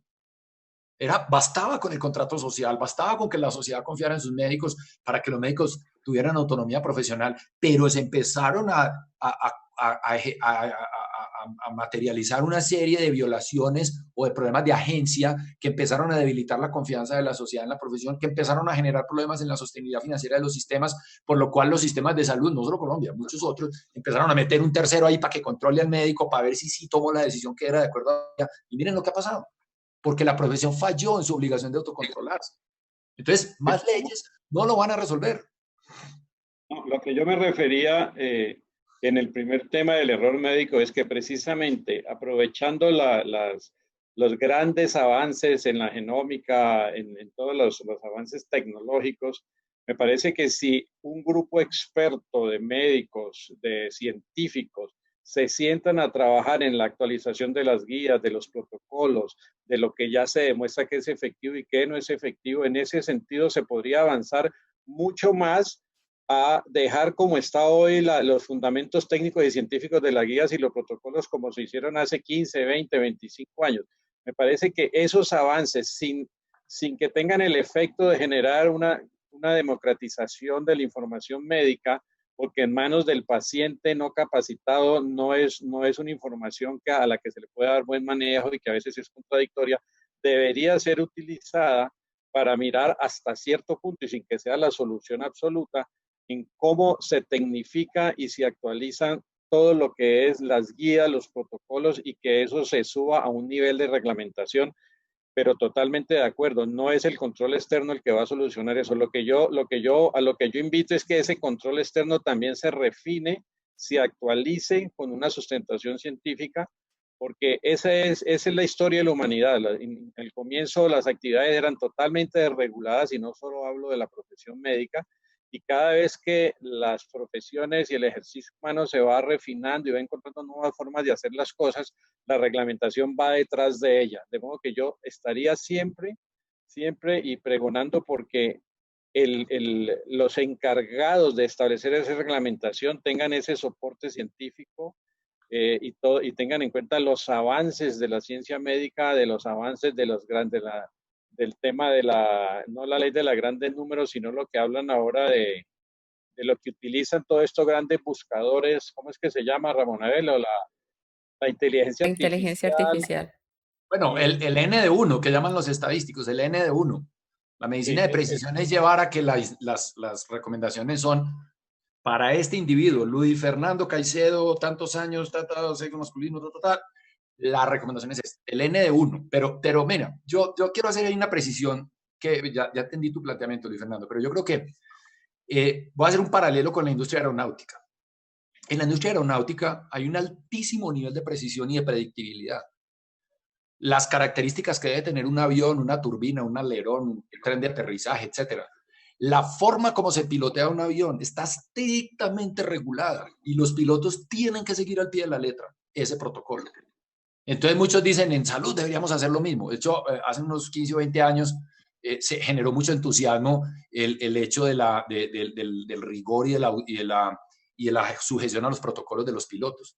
Pero ese entusiasmo se desinfló cuando nos dimos cuenta que una parte muy pequeña de la práctica médica puede llevarse un protocolo tan preciso como el de la industria aeronáutica. Porque en la industria aeronáutica la evidencia de la física, de la aerodinámica, de la meteorología, de la química, todo eso, es tan poderosa y se pueden hacer simulaciones de laboratorio y en túneles de viento y todo lo demás, que prácticamente se sabe, casi el 99.99% de las veces se sabe qué hay que hacer. Y la mejor manera de garantizar que se logre el objetivo, es decir, 0 accidentes, es obligar a que se siga al pie de la letra el protocolo.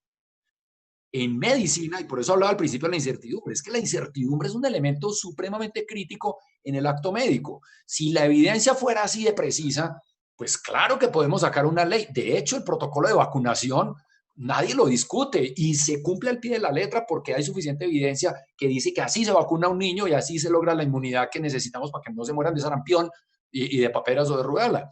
Pero de ahí a cómo manejar una retinopatía degenerativa, una degeneración macular húmeda, perdón, o cómo manejar un cáncer metastásico de páncreas, el nivel de incertidumbre es tan grande que es inútil tratar de establecer una norma externa que obligue al médico a tomar decisiones como si todos los pacientes fueran iguales. Entonces, esto no es un tema de 1 a 0.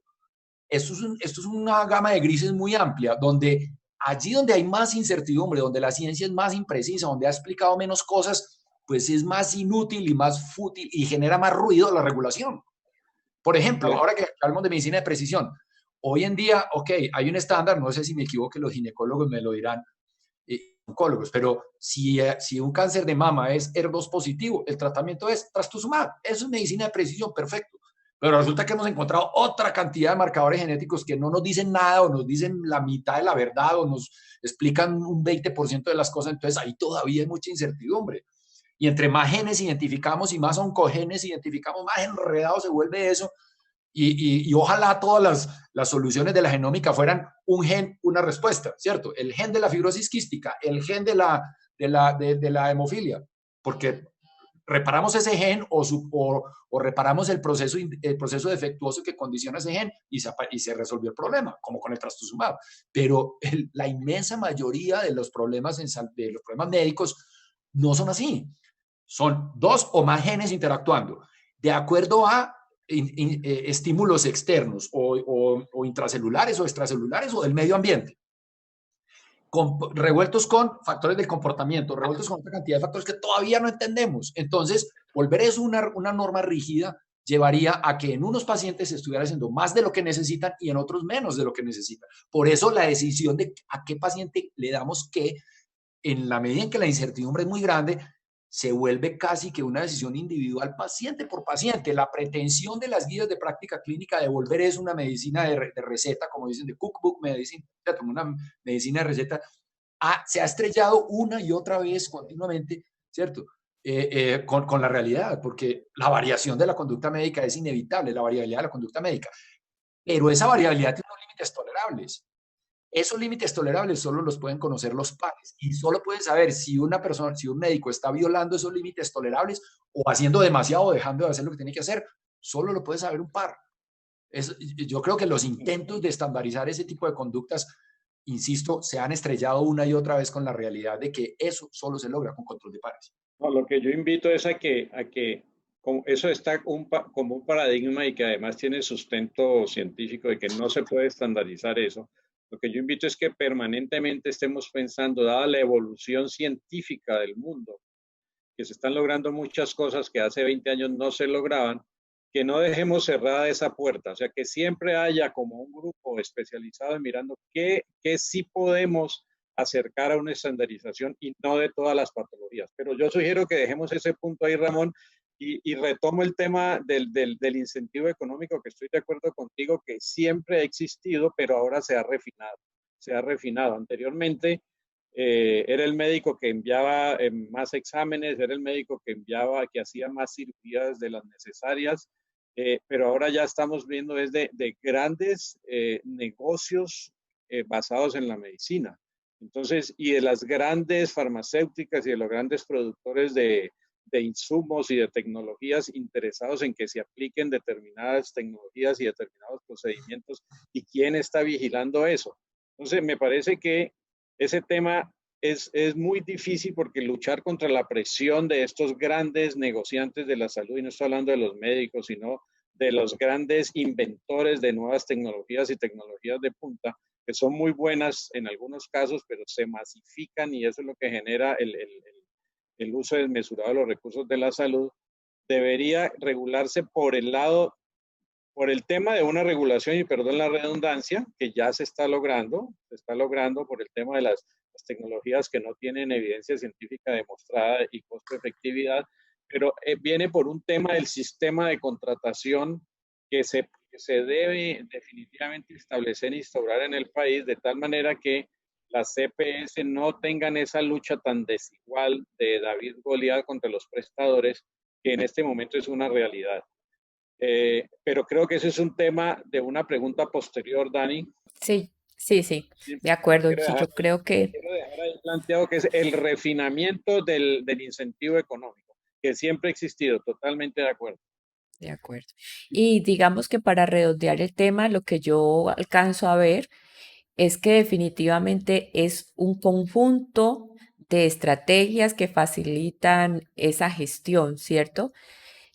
Que de alguna manera a veces tendemos a creer que la regulación va a ser suficiente y única o que la gobernanza clínica va a ser suficiente y única o los procesos de estandarización.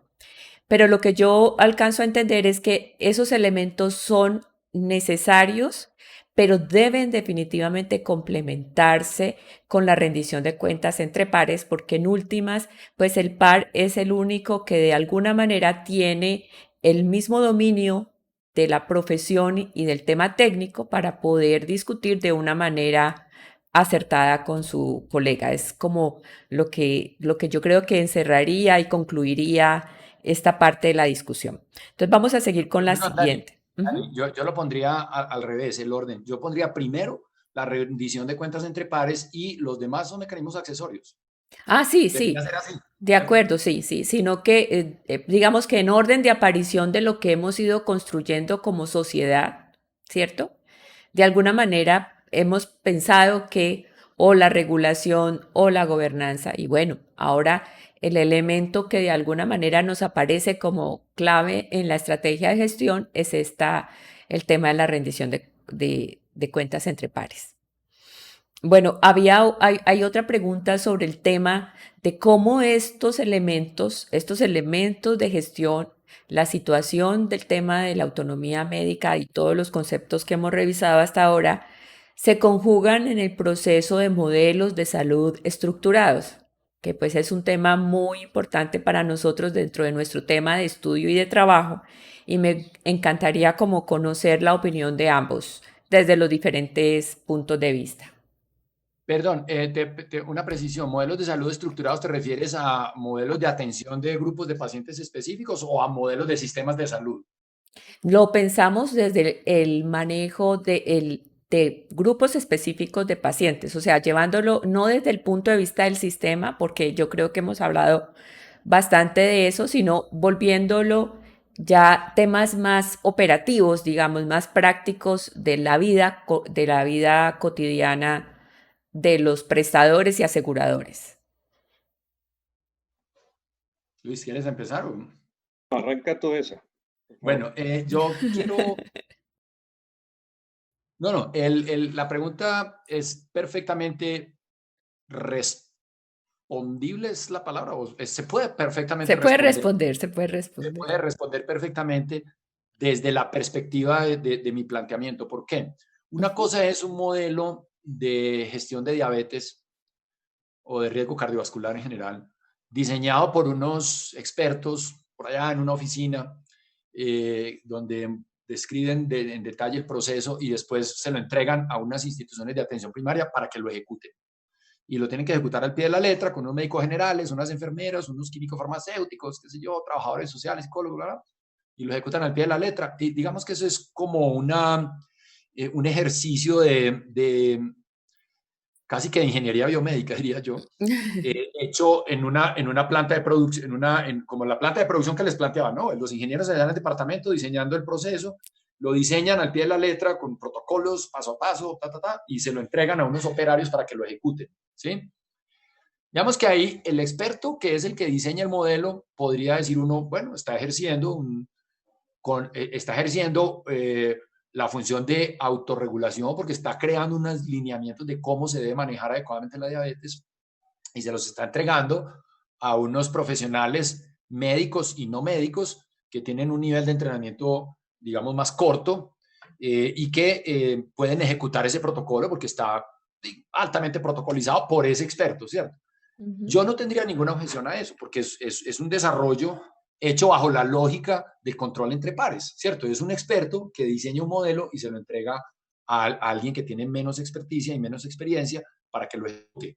Pero realmente un modelo de esa naturaleza tiene un impacto sin duda positivo, pero podría tener un mayor impacto si hay una dinámica mucho más ágil y mucho más flexible en ese modelo que hace que el experto esté todo el tiempo involucrado en el perfeccionamiento y en el ajuste de ese modelo, no necesariamente atendiendo a los pacientes, ¿de acuerdo? Los pacientes los puede seguir atendiendo el médico general o el médico que tiene menos entrenamiento o la enfermera o un equipo interdisciplinario, y ese médico que es el experto, el que conoce toda la evidencia, el que sabe dónde está la incertidumbre, dónde hay menos incertidumbre, para saber qué protocoliza y qué lo pone más flexible.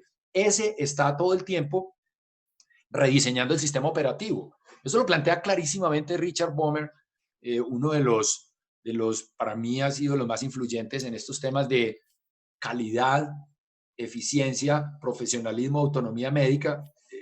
Ha sido para mí una luz que me ha iluminado en estas reflexiones.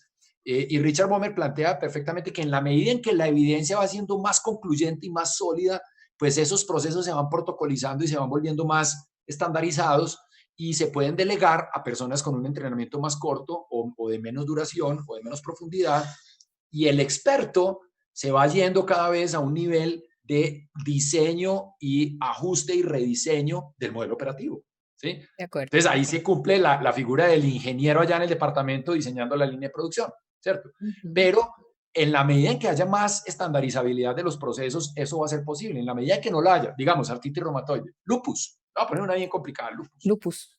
Ujú.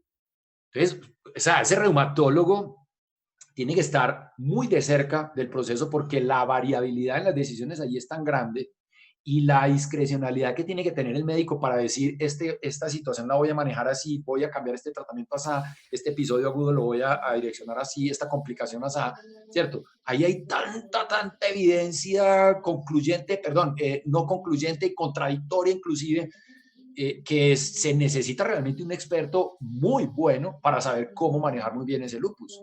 Entonces, aquí vuelvo al tema del incentivo financiero. Por supuesto que los recursos de los sistemas de salud son finitos. Toda sociedad tiene unos recursos finitos para salud. Ninguna sociedad del mundo, ni siquiera los gringos ni los suizos, tienen recursos infinitos. Entonces, dado que los recursos son finitos, entonces si con esta plata vamos a manejar a estos pacientes, sí que es verdad que hay que ser muy eficientes en el sentido de que cada pesito genere el mayor impacto posible sobre la salud de los pacientes, no eficientes en producir más consultas o más cirugías, que mucha gente lo ha malinterpretado así.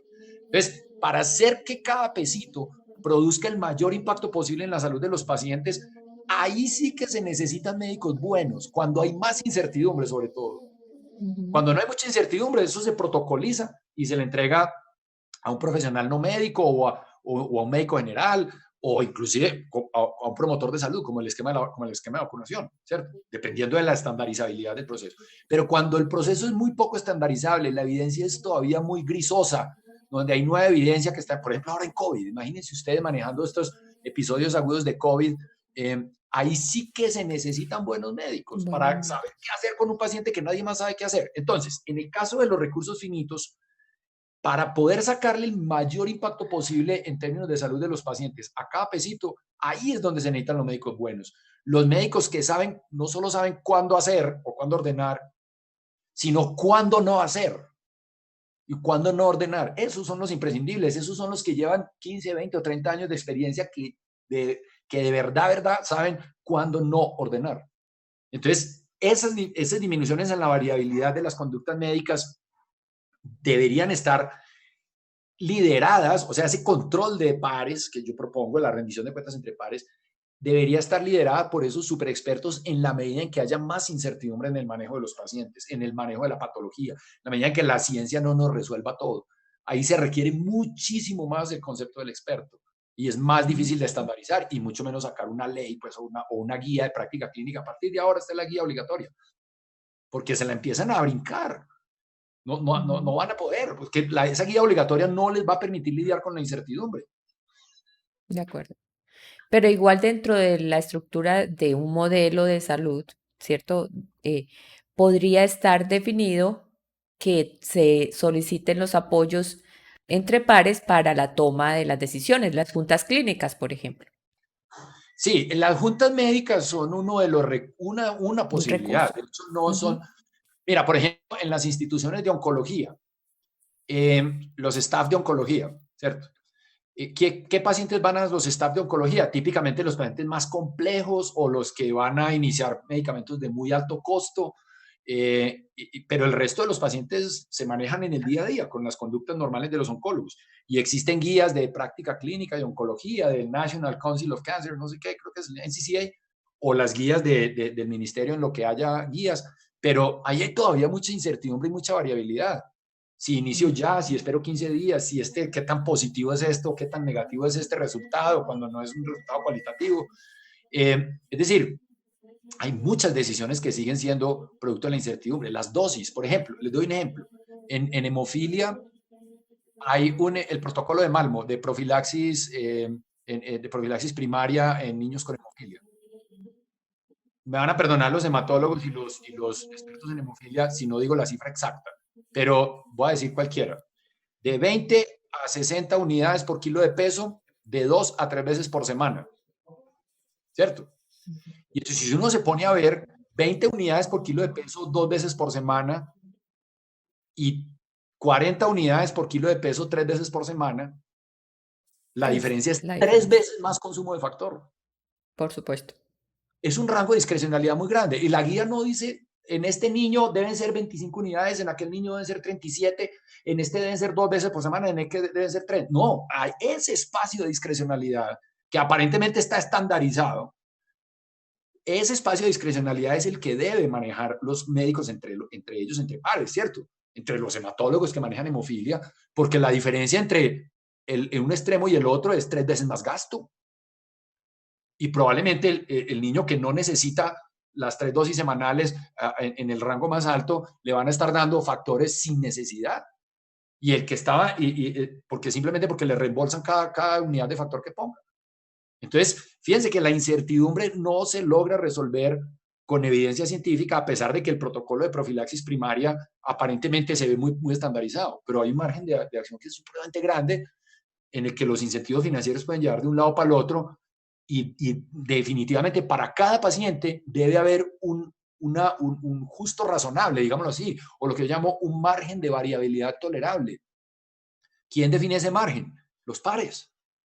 ¿Sí? Ujú, sí, de acuerdo, de acuerdo.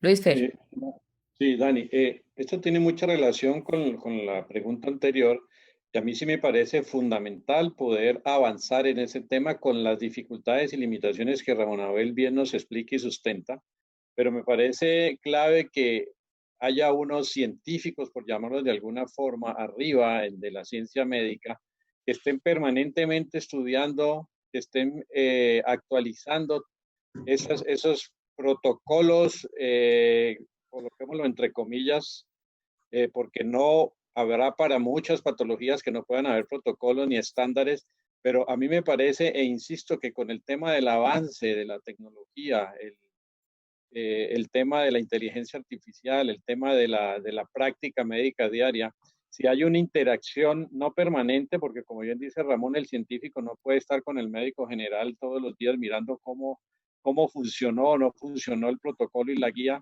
pero si se establecen unos mecanismos para que haya permanentemente unos informes periódicos de revisión y actualización de guías y protocolos y manejo de ciertas patologías con algunos criterios donde sea posible estandarizados y permanente, y hay una interacción también periódica entre la actualización de esos estudios, de los responsables de los estudios y los responsables de aplicar los protocolos. Me parece que avanzamos mucho en ese tema y hacia allá debe tender el mundo, y debe tender el mundo, que no podemos caer en el extremo de como ha pasado, por decir algo, en Estados Unidos, donde eso no es estandarizable, donde hay una autonomía casi que total, hasta donde conocemos. Puede que en Estados Unidos haya variado eso últimamente, pero donde el gasto es desmedido y la eficiencia baja. A los sistemas centralizados de salud que se utilizaban en el pasado y que existen en algunos países, donde no por ser centralizado es más eficiente. Entonces, yo sí estoy totalmente de acuerdo en que sigamos avanzando en ese tema, consciente de las limitaciones de establecer estándares para tratar patologías, la agrupación de patologías, la agrupación de procedimientos, que haya unos científicos arriba, como bien lo hace el ejemplo Ramón, arriba en la planta de cómo se mejoran los procesos, cómo se hacen más eficientes los procesos, conscientes de que no va a ser una aplicación tal cual como se hace en una planta de producción de un producto, porque tiene unas variabilidades inmensas, pero cada vez, yo estoy seguro, Ramón, que hace 50 años la incertidumbre era muchísimo mayor y se ha venido reduciendo y se ha venido reduciendo y hoy nunca vamos a llegar a cero. Pero el hecho de que siempre tengamos ese objetivo en mente, que haya arriba los científicos, los creadores, pensando en cómo reducir la incertidumbre y la variabilidad, y abajo unos implementadores de esas recomendaciones y que estén en un contacto periódico de cómo cada vez se pueden ir ajustando, eso va a ser bien para los pacientes y al ser bien para los pacientes va a ser bien para el sistema de salud y su perdurabilidad en el tiempo. Pero fíjate que, Luis Fernando, en ese planteamiento que tú expresas, tanto los de arriba como los de abajo son profesionales médicos. Entonces es la profesión procurando la mayor estandarizabilidad posible de acuerdo a lo que la evidencia permita. Y en cualquier nivel de estandarizabilidad, la profesión misma estableciendo cuáles son los límites de variabilidad tolerable, cuál es el rango de variabilidad tolerable en las conductas. Si hay mucha incertidumbre, pues ese rango será más amplio, pero la misma profesión médica vigila que no se vaya ni mucho para allá ni mucho para acá. Si la evidencia es muy concluyente y muy buena, la estandarizabilidad será mucho más alta y el rango de variabilidad tolerable será mucho más estrecho, pero siempre la profesión estará controlando que no se vaya ni mucho para acá ni mucho para allá. Un ejemplo muy bonito que yo cito en mi trabajo es el de Kaiser Permanente. Muchos de los que oigan esta presentación en el futuro seguramente han oído hablar de Kaiser Permanente o han tenido la oportunidad de visitarlo con los grupos que hemos hecho de Colombia. En Kaiser Permanente tiene un ejemplo muy interesante, sobre todo con el tema de la evidencia de las tecnologías nuevas, Luis Fernando, que lo mencionaste ahorita como una preocupación importante y estoy totalmente de acuerdo. La presión que ejercen las tecnologías nuevas, tanto con medicamentos como dispositivos y equipos, es en buena parte un driver de ese crecimiento de los costos desmesurados. ¿Cómo lo enfrentan en Kaiser Permanente? En Kaiser Permanente tienen una situación como la de Colombia, es decir, POS ilimitado y autonomía médica incontrolable. ¿Sí? Porque desde que la FDA aprueba un medicamento, al otro día cualquier médico lo puede prescribir sin ninguna restricción. Entonces uno dice, ¿cómo hacen en Kaiser Permanente para sobrevivir? Entonces ellos lo que hacen es O sea, Kaiser Permanente es una institución, es una aseguradora, para los que no la conozcan, es una aseguradora, como decir una EPS, que tiene 11 millones de afiliados en Estados Unidos. Y yo, cuando tú hablas de que probablemente en Estados Unidos las cosas hayan cambiado, yo no creo que mucho, pero Kaiser Permanente sí es una isla, es como una excepción, es como un oasis en medio del desierto que confirma todas las cosas más graves que tiene el sistema americano, como excepción, o sea, es la excepción que confirma la regla. En Kaiser Permanente todo funciona perfecto, ¿cierto? Entonces uno diría, pues eso es allá, el resto del mundo no puede ser así, pero no, hay cosas interesantes que se pueden extrapolar. Por ejemplo, cuando llega una nueva tecnología, ellos no esperan que salga la aprobación FDA, desde ya la están estudiando. Me acuerdo cuando estaban saliendo la terapia génica para la leucemia linfocítica crónica, creo que era la terapia CART, que es costosísima, que cuesta $500,000 por paciente el primer año y después es una cosa súper costosa. Desde antes de que saliera la terapia CART al mercado, ya ellos estaban analizando los estudios todos los estudios, fase 3, 2, 1, etcétera. Tienen un equipo de expertos, no solo clínicos, científicos, epidemiólogos y expertos en el tema, sino economistas de la salud, expertos en revisión de literatura, ¿sí? Que arman un equipo y analizan toda la literatura, filtran, hacen toda la revisión sistemática y concluyen, oiga, esta nueva tecnología realmente es un salto cuántico, genera unos beneficios enormes, o esta nueva tecnología es más de lo mismo, el beneficio incremental es mínimo, o esta nueva tecnología es más mala que las existentes. Eso lo evalúan con criterio absolutamente técnico, estrictamente técnico. Después se preguntan, si es un salto cuántico que definitivamente va a generar un mayor beneficio, hágale. La autorizan y establecen, sí, cuáles son las indicaciones, para qué se debe utilizar. Se establece una guía de práctica clínica. Y esa guía la controlan ellos mismos, los mismos médicos que contribuyen al análisis de la tecnología, a la evaluación de la tecnología y a su adopción. Ellos mismos, esos mismos doctores, contribuyen a la verificación de la adherencia de los médicos a esa guía. Pero médicos con médicos, pares con pares, ojo. Eso es perfectamente compatible con la idea del profesionalismo, porque es la profesión controlando el comportamiento de sus miembros para preservar la confianza que la sociedad ha puesto en ella, ¿sí? Después, hablemos de la tecnología que es más de lo mismo, o sea, un beneficio incremental pequeño o nulo, es igual a lo que existe. Entonces dicen, mire, esta tecnología definitivamente no es un mayor salto, la pueden recetar si quieren, pero nuestras recomendaciones son estas. Solo representa una ventaja en este tipo de pacientes. Y ya, y los médicos se adhieren a esa guía porque son ellos mismos, es el mismo grupo médico de Kaiser Permanente el que le solicita a sus expertos que evalúen esa tecnología para ellos después en la línea del frente saber si la usan o no y cuándo. Pero la usan con sujeción a esas guías que ellos mismos producen. Después, la que no sirve de nada, eso sí lo dicen, mire, esta tecnología antes es más dañina, listo, perfecto. Pero hay ciertas tecnologías que cuando salen al mercado, uno no puede estar muy seguro de que va a ser un gran salto cuántico o va a ser más de lo mismo, ¿sí? Porque la evidencia todavía no es muy grande y solamente la ha producido el fabricante en 1 o 2 estudios fase 1, 2 o 3, ¿cierto? Que es lo mínimo que exige la FDA. Entonces el fabricante hace los estudios que tenga que hacer solo para pasar la rayita de la FDA. ¿Para qué va a hacer más estudios si le representa un costo de investigación y desarrollo que no le va a generar ningún beneficio? Entonces hacen el mínimo de estudios que exige la FDA. Y entonces a veces la evidencia no es muy concluyente. Por ejemplo, el caso de los medicamentos para la atrofia muscular espinal, el Spinraza y estos que son muy costosos. Entonces, la evidencia que soporta la aprobación de FDA es una evidencia muy, muy, muy débil porque es un N muy pequeño de pacientes, un efecto todavía muy pequeño porque no se han hecho seguimientos de largo plazo. Entonces, ¿qué hacen ellos? ¿Qué hacen en Kaiser Permanente? Cuando la evidencia es muy débil, todavía no es muy concluyente, a pesar de que le den la aprobación FDA para salir al mercado, ellos lo que hacen es un seguimiento de ese producto por 6 meses o por un año. Hacen como un estudio fase 4, podríamos decir, ¿no? Donde controlan los efectos, los costos, los efectos colaterales, etcétera, y logran identificar después de 6 meses o un año de seguimiento si el medicamento resultó siendo de verdad una ganancia importante en efectos o si resultó siendo más de lo mismo o si resultó siendo más dañino. Entonces, de acuerdo a eso también se toma la decisión, ¿sí? Pero todo es liderado por los pares, todo es liderado por los expertos mismos de los médicos. No es un... estamos de acuerdo en que el factor decisivo para que eso de verdad funcione tiene que ser promovido, liderado, implementado por los pares. Totalmente de acuerdo. ¿Por qué en Kaiser Permanente eso se logra? Yo estuve leyendo tu informe sobre Kaiser Permanente, muy interesante, y lo que yo veo allí es que ellos tienen unos recursos finitos que provienen de las primas que pagan sus afiliados, y entre más gasten, pues el negocio se hace menos bueno, y si gastan más desaparecen.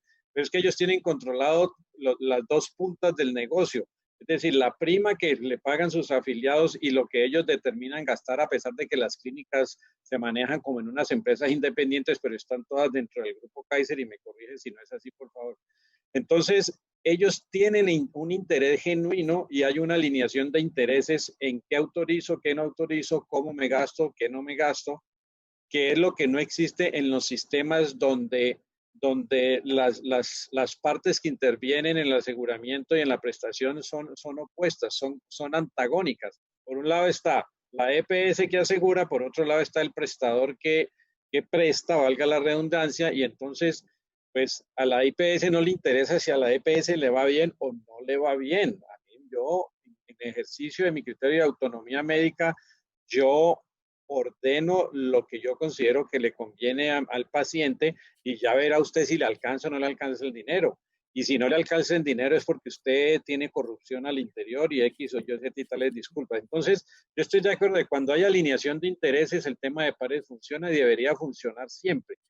¿Qué hacer entonces cuando no hay alineación de intereses?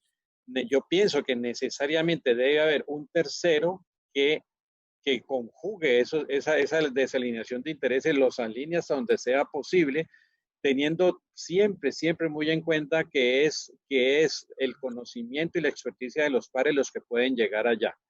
Entonces, dejo ese planteamiento. Si quieres hacer alguna reflexión, pues sería muy interesante. Ramón, Yo eh, pensaría, sí, sigue, Ramón. bueno, no, ese es un planteamiento muy interesante, Luis, pero en tu planteamiento tú partes de un supuesto que está muy atado a la realidad del sistema colombiano, ¿sí? Ujú. Donde está prohibida la integración vertical y la EPS no puede tener su red propia.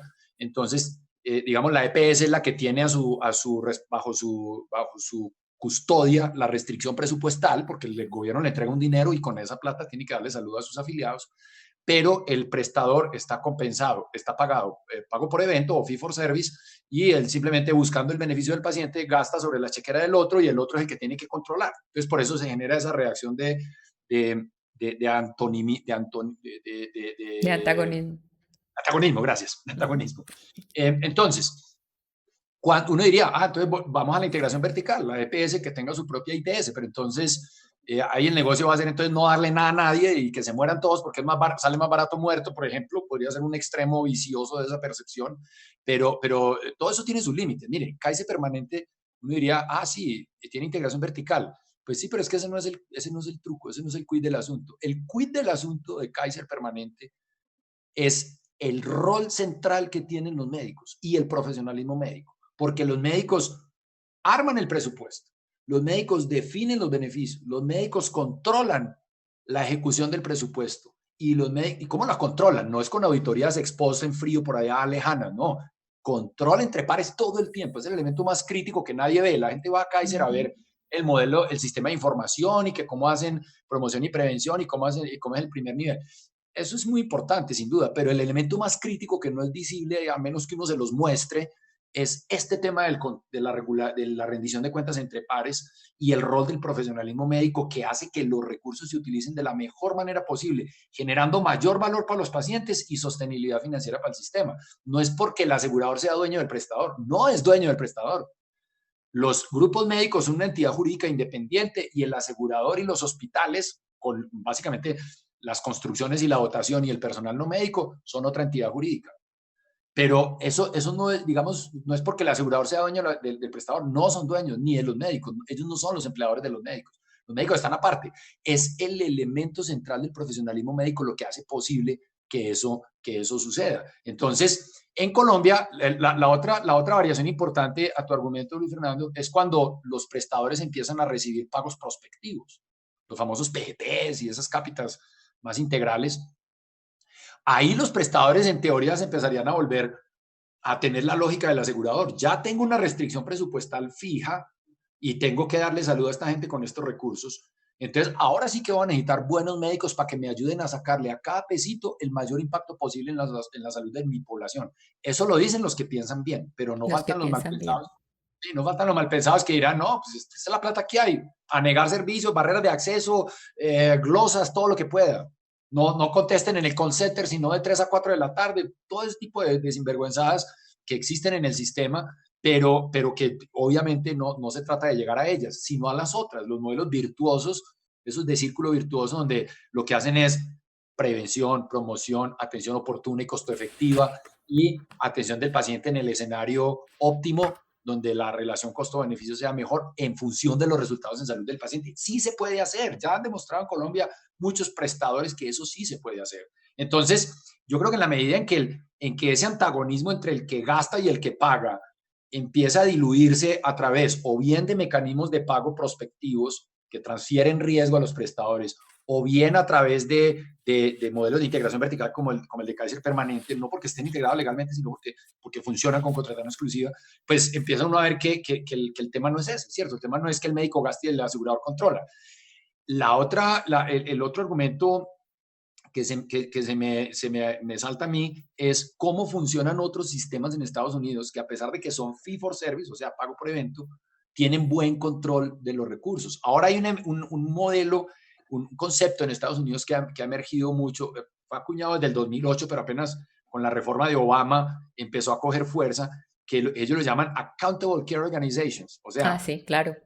en Colombia, Sura lo adoptó, digamos, lo Ujú. platanizó y lo llama redes responsables de cuidado. Miren lo interesante del concepto. Yo como EPS tengo una cantidad de prestadores con los que contrato, Ujú. pero la acción coordinada de esos prestadores es crítica para que a mí como asegurador me alcance el dinero y pueda obtener el mejor resultado posible de salud para mis afiliados. No basta con que ellos cumplan las obligaciones contractuales conmigo como asegurador, sino que es necesario que interactúen entre ellos. De Entonces, acuerdo. el concepto de redes responsables del cuidado es un conjunto de prestadores que interactúan entre ellos, a pesar de que reciben pago por servicio o algunos capitación u otros paquetes u otros PGPs, se coordinan entre ellos para que el ciclo de atención del paciente fluya sin cuellos de botella, sin cabos sueltos, sin contradicciones, y empiezan empieza a verse que no es necesario ni la integración vertical, ni el PGP y la capitación total. Ninguno de los dos extremos es necesario. Pueden servir, son útiles y muy interesantes, pero hay también estructuras en el medio que pueden llevar a que vía una mayor coordinación se logren esos objetivos de sacarle a cada pesito el mayor resultado en términos de salud para las personas. Vale. Esta pregunta es más que todo para Luis Fernando. Luis Fernando, Sí, aquí estoy. todos estos mecanismos de gestión, ¿cierto? Las estamos viendo, las hemos discutido desde el punto de vista de la autorregulación, pero desde la perspectiva de que estos mismos mecanismos sirvan como protección para el profesional, ¿cierto? En el momento de que las cosas no salgan bien, ¿tú cómo ves estas estrategias funcionando en la medida también de mecanismo de protección? ¿Te refieres al tema de protección frente a la responsabilidad civil médica Sí, y la, sí, y la, y la, y la responsabilidad de las instituciones? de acuerdo. Sí, el tema indudablemente funciona. El tema de la responsabilidad está fundamentado en qué hice yo como responsable en el cumplimiento de una obligación. Y en el caso del tema del médico, de la institución prestadora, eh, en la medida en que yo pueda demostrar que hice lo que a mí me correspondía, de acuerdo a lo que decían los protocolos, de acuerdo a lo que dice la guía médica, teniendo muy en cuenta lo que nos precisó Ramón, que es una obligación de medio y no de resultados. Entonces, todo el tema del due diligence, de demostrar que yo hice lo que estaba vigente en el momento en que practiqué la intervención, que hice lo que decían esas recomendaciones, que dentro de los temas de la incertidumbre y la variabilidad actué dentro de los rangos permitidos, que hice las consultas, que todo eso va a ayudar a que eventualmente ese profesional o esa institución pueda ser exonerada de una condena por responsabilidad civil. Y por eso es tan importante que en un momento dado yo como profesional o como institución pueda demostrar que estoy actualizado, que tengo unas guías claras, que mi cuerpo médico está permanentemente actualizado. Y allí iba yo a hacer una sugerencia, a ver qué opinan ustedes. Es que así como tú colocaste el ejemplo de de la aeronáutica, donde los pilotos deben tener una capacitación y una actualización permanente en conocimientos. En este gremio también debería haber una institucionalizado, una permanente actualización del cuerpo médico, dado que hay una evolución tan acelerada de las guías, de los protocolos, de los nuevos tratamientos. No sé en Colombia cómo operará eso. Sé que algunas instituciones sí lo tienen muy juicioso y internamente producen unas actualizaciones, unas capacitaciones, pero eso debería, y aquí vamos a volver a encontrarnos un poquito con Ramón, porque eso debería ser algo que provenga del interior de la institución y provenga del interior de los médicos, pero sabemos cómo en nuestra indisciplina social, eh, y a pesar de que tenemos el concepto de que los médicos son unas personas que toda la vida se la pasan estudiando, y yo sé que la mayoría es así, no habrá algunos que siguen con los conocimientos de cuando salieron de la universidad. Entonces, me parece importante que también haya una reglamentación a nivel de capacitación y actualización de conocimientos permanentes de obligatorio cumplimiento, siendo lo más importante que sea la misma institución la que produzca en esos protocolos de actualización. Entonces, volviendo a la pregunta, si yo como profesional logro demostrar que estoy actualizado, segundo, que actúe de acuerdo a los protocolos y a las guías médicas, tercero, que en este caso específico de esta patología tuve que trabajar bajo niveles de incertidumbre y me moví dentro de los rangos aceptados, pues, y en ese punto, para tocar un ángulo de mi respuesta, tendría, digamos, unas grandes posibilidades de salir avante en el juicio de responsabilidad. Ahora, si nos vamos al otro lado de la pregunta es que yo estoy sometido a unos esquemas, a unos protocolos y yo me ceñía a ellos y finalmente obtuve un resultado adverso al paciente y por ese sentido me van a responsabilizar. Allí hay que trabajar mucho la justa ponderación, porque puede ser que el protocolo diga que para determinada patología había que hacer esto, pero en el caso específico de ese paciente, si la clínica que hace el médico indica que eso no era lo que debía hacer, entonces él debe tener las suficientes elementos de juicio para sustentar por qué sí se acogió o no se acogió a lo que decía el protocolo para ese caso concreto.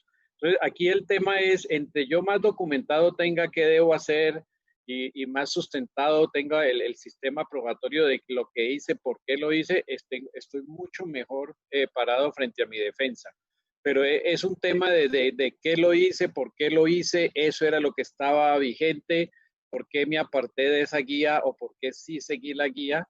Pero indudablemente, entre más esté regulado el tema, más fácil sería la defensa de ese profesional de la salud, porque entre mayor incertidumbre frente a un eventual juicio de responsabilidad civil, incluso a un juicio de responsabilidad penal, si existen unas guías y unos protocolos, le quedará muy difícil al profesional decir, es que sí existen, pero yo creí que en este caso no aplicaban. Si él se va a salir de la guía o el protocolo, o de los sistemas, de los grupos de atención para ciertas patologías de que ya están definidos, tiene que estar muy bien sustentado y muy bien asesorado, porque es mucho más fácil cuando dice, yo hice A, B, C y no dieron los resultados, a decir, aquí estaba A, B y C y yo no lo apliqué. Entonces, ese es el tema. Es un buen elemento de defensa, mejora la seguridad jurídica del prestador del servicio de salud, pero en cada caso es diferente, tiene que estar muy sustentado. Lo cual, Dani, un último punto para agregar allí, lo cual hace que para efectos de protección legal del médico sea mucho mayor garantía, mucho mejor garantía trabajar en una institución donde hay un alto número de profesionales que se controlan entre ellos y que hacen rendición de cuentas entre pares.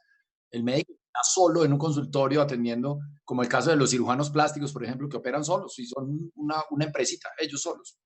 Están expuestos, mejor dicho, a todos los riesgos legales del mundo, porque es él solo tomando la decisión. Creo que en este caso, cuando estamos hablando de una institución fuerte que tiene todo este soporte, no solo de las guías, sino de la verificación de su adherencia, del apoyo de los pares, de la rendición de cuentas entre pares cuando se salen de ciertos límites, de la educación continuada, súper importante ese elemento, pues va a ser mucho más difícil que ese médico sea víctima de un proceso, de un proceso legal malintencionado. Si la embarrada, de verdad, verdad, téngalo por seguro, pero es muy poco probable que en una institución con un alto nivel de rendición de cuentas entre pares ocurra eso. Precisamente porque eso es lo que lo protege, ¿cierto? Entonces, con mayor razón hay que abogar porque la práctica médica salga de ese aislacionismo del médico independiente que tiene un consultorio aquí, otro por allí, otro por allá, y va 2 horas a cada uno, y nadie lo protege, no tiene ningún respaldo. Esa es una posición sumamente vulnerable desde el punto de vista legal. Entonces, para concluir este tema, podemos decir que la rendición de cuentas entre pares funciona muy bien como un mecanismo de autorregulación de cara a la responsabilidad que tenemos con la sociedad. Y por otro lado, funciona como un mecanismo de protección en el caso de la variación de los procesos, la variación de los casos y de los resultados. Totalmente. Así es. Bueno, muchas gracias. Creo que hemos hecho una excelente revisión y esperamos que podamos seguir avanzando y profundizando en este tema tan interesante. No, con mucho gusto y muchas gracias por haberme invitado a este foro tan interesante. Ojalá lo podamos repetir y ampliado con la otra persona que mencionaste, Ramón Abel, en agosto o en septiembre. Igual, Bueno, igualmente, Dani. entonces muchísimas gracias por acompañarnos, Ramón Abel, a ti por la exposición. Muchísimas gracias, Dani, por el espacio, y a Luis Fernando también por tomarse el trabajo de revisar estos productos y estos escritos míos, y por tener pues el coraje de meterse en este campo tan espinoso que va mucho más allá del simple tema jurídico y de abogados y toca ya temas mucho más de profesionalismo, incluso de ética médica.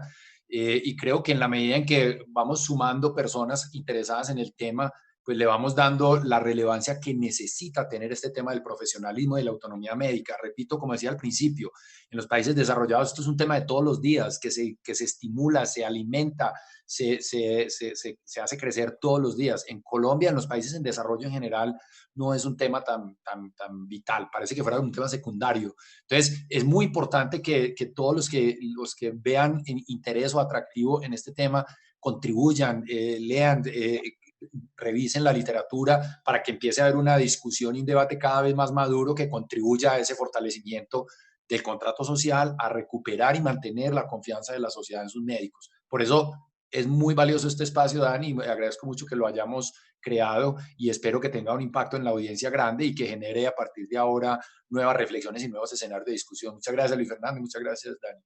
Muchas gracias a ustedes, que estén muy bien. Bueno, hasta luego.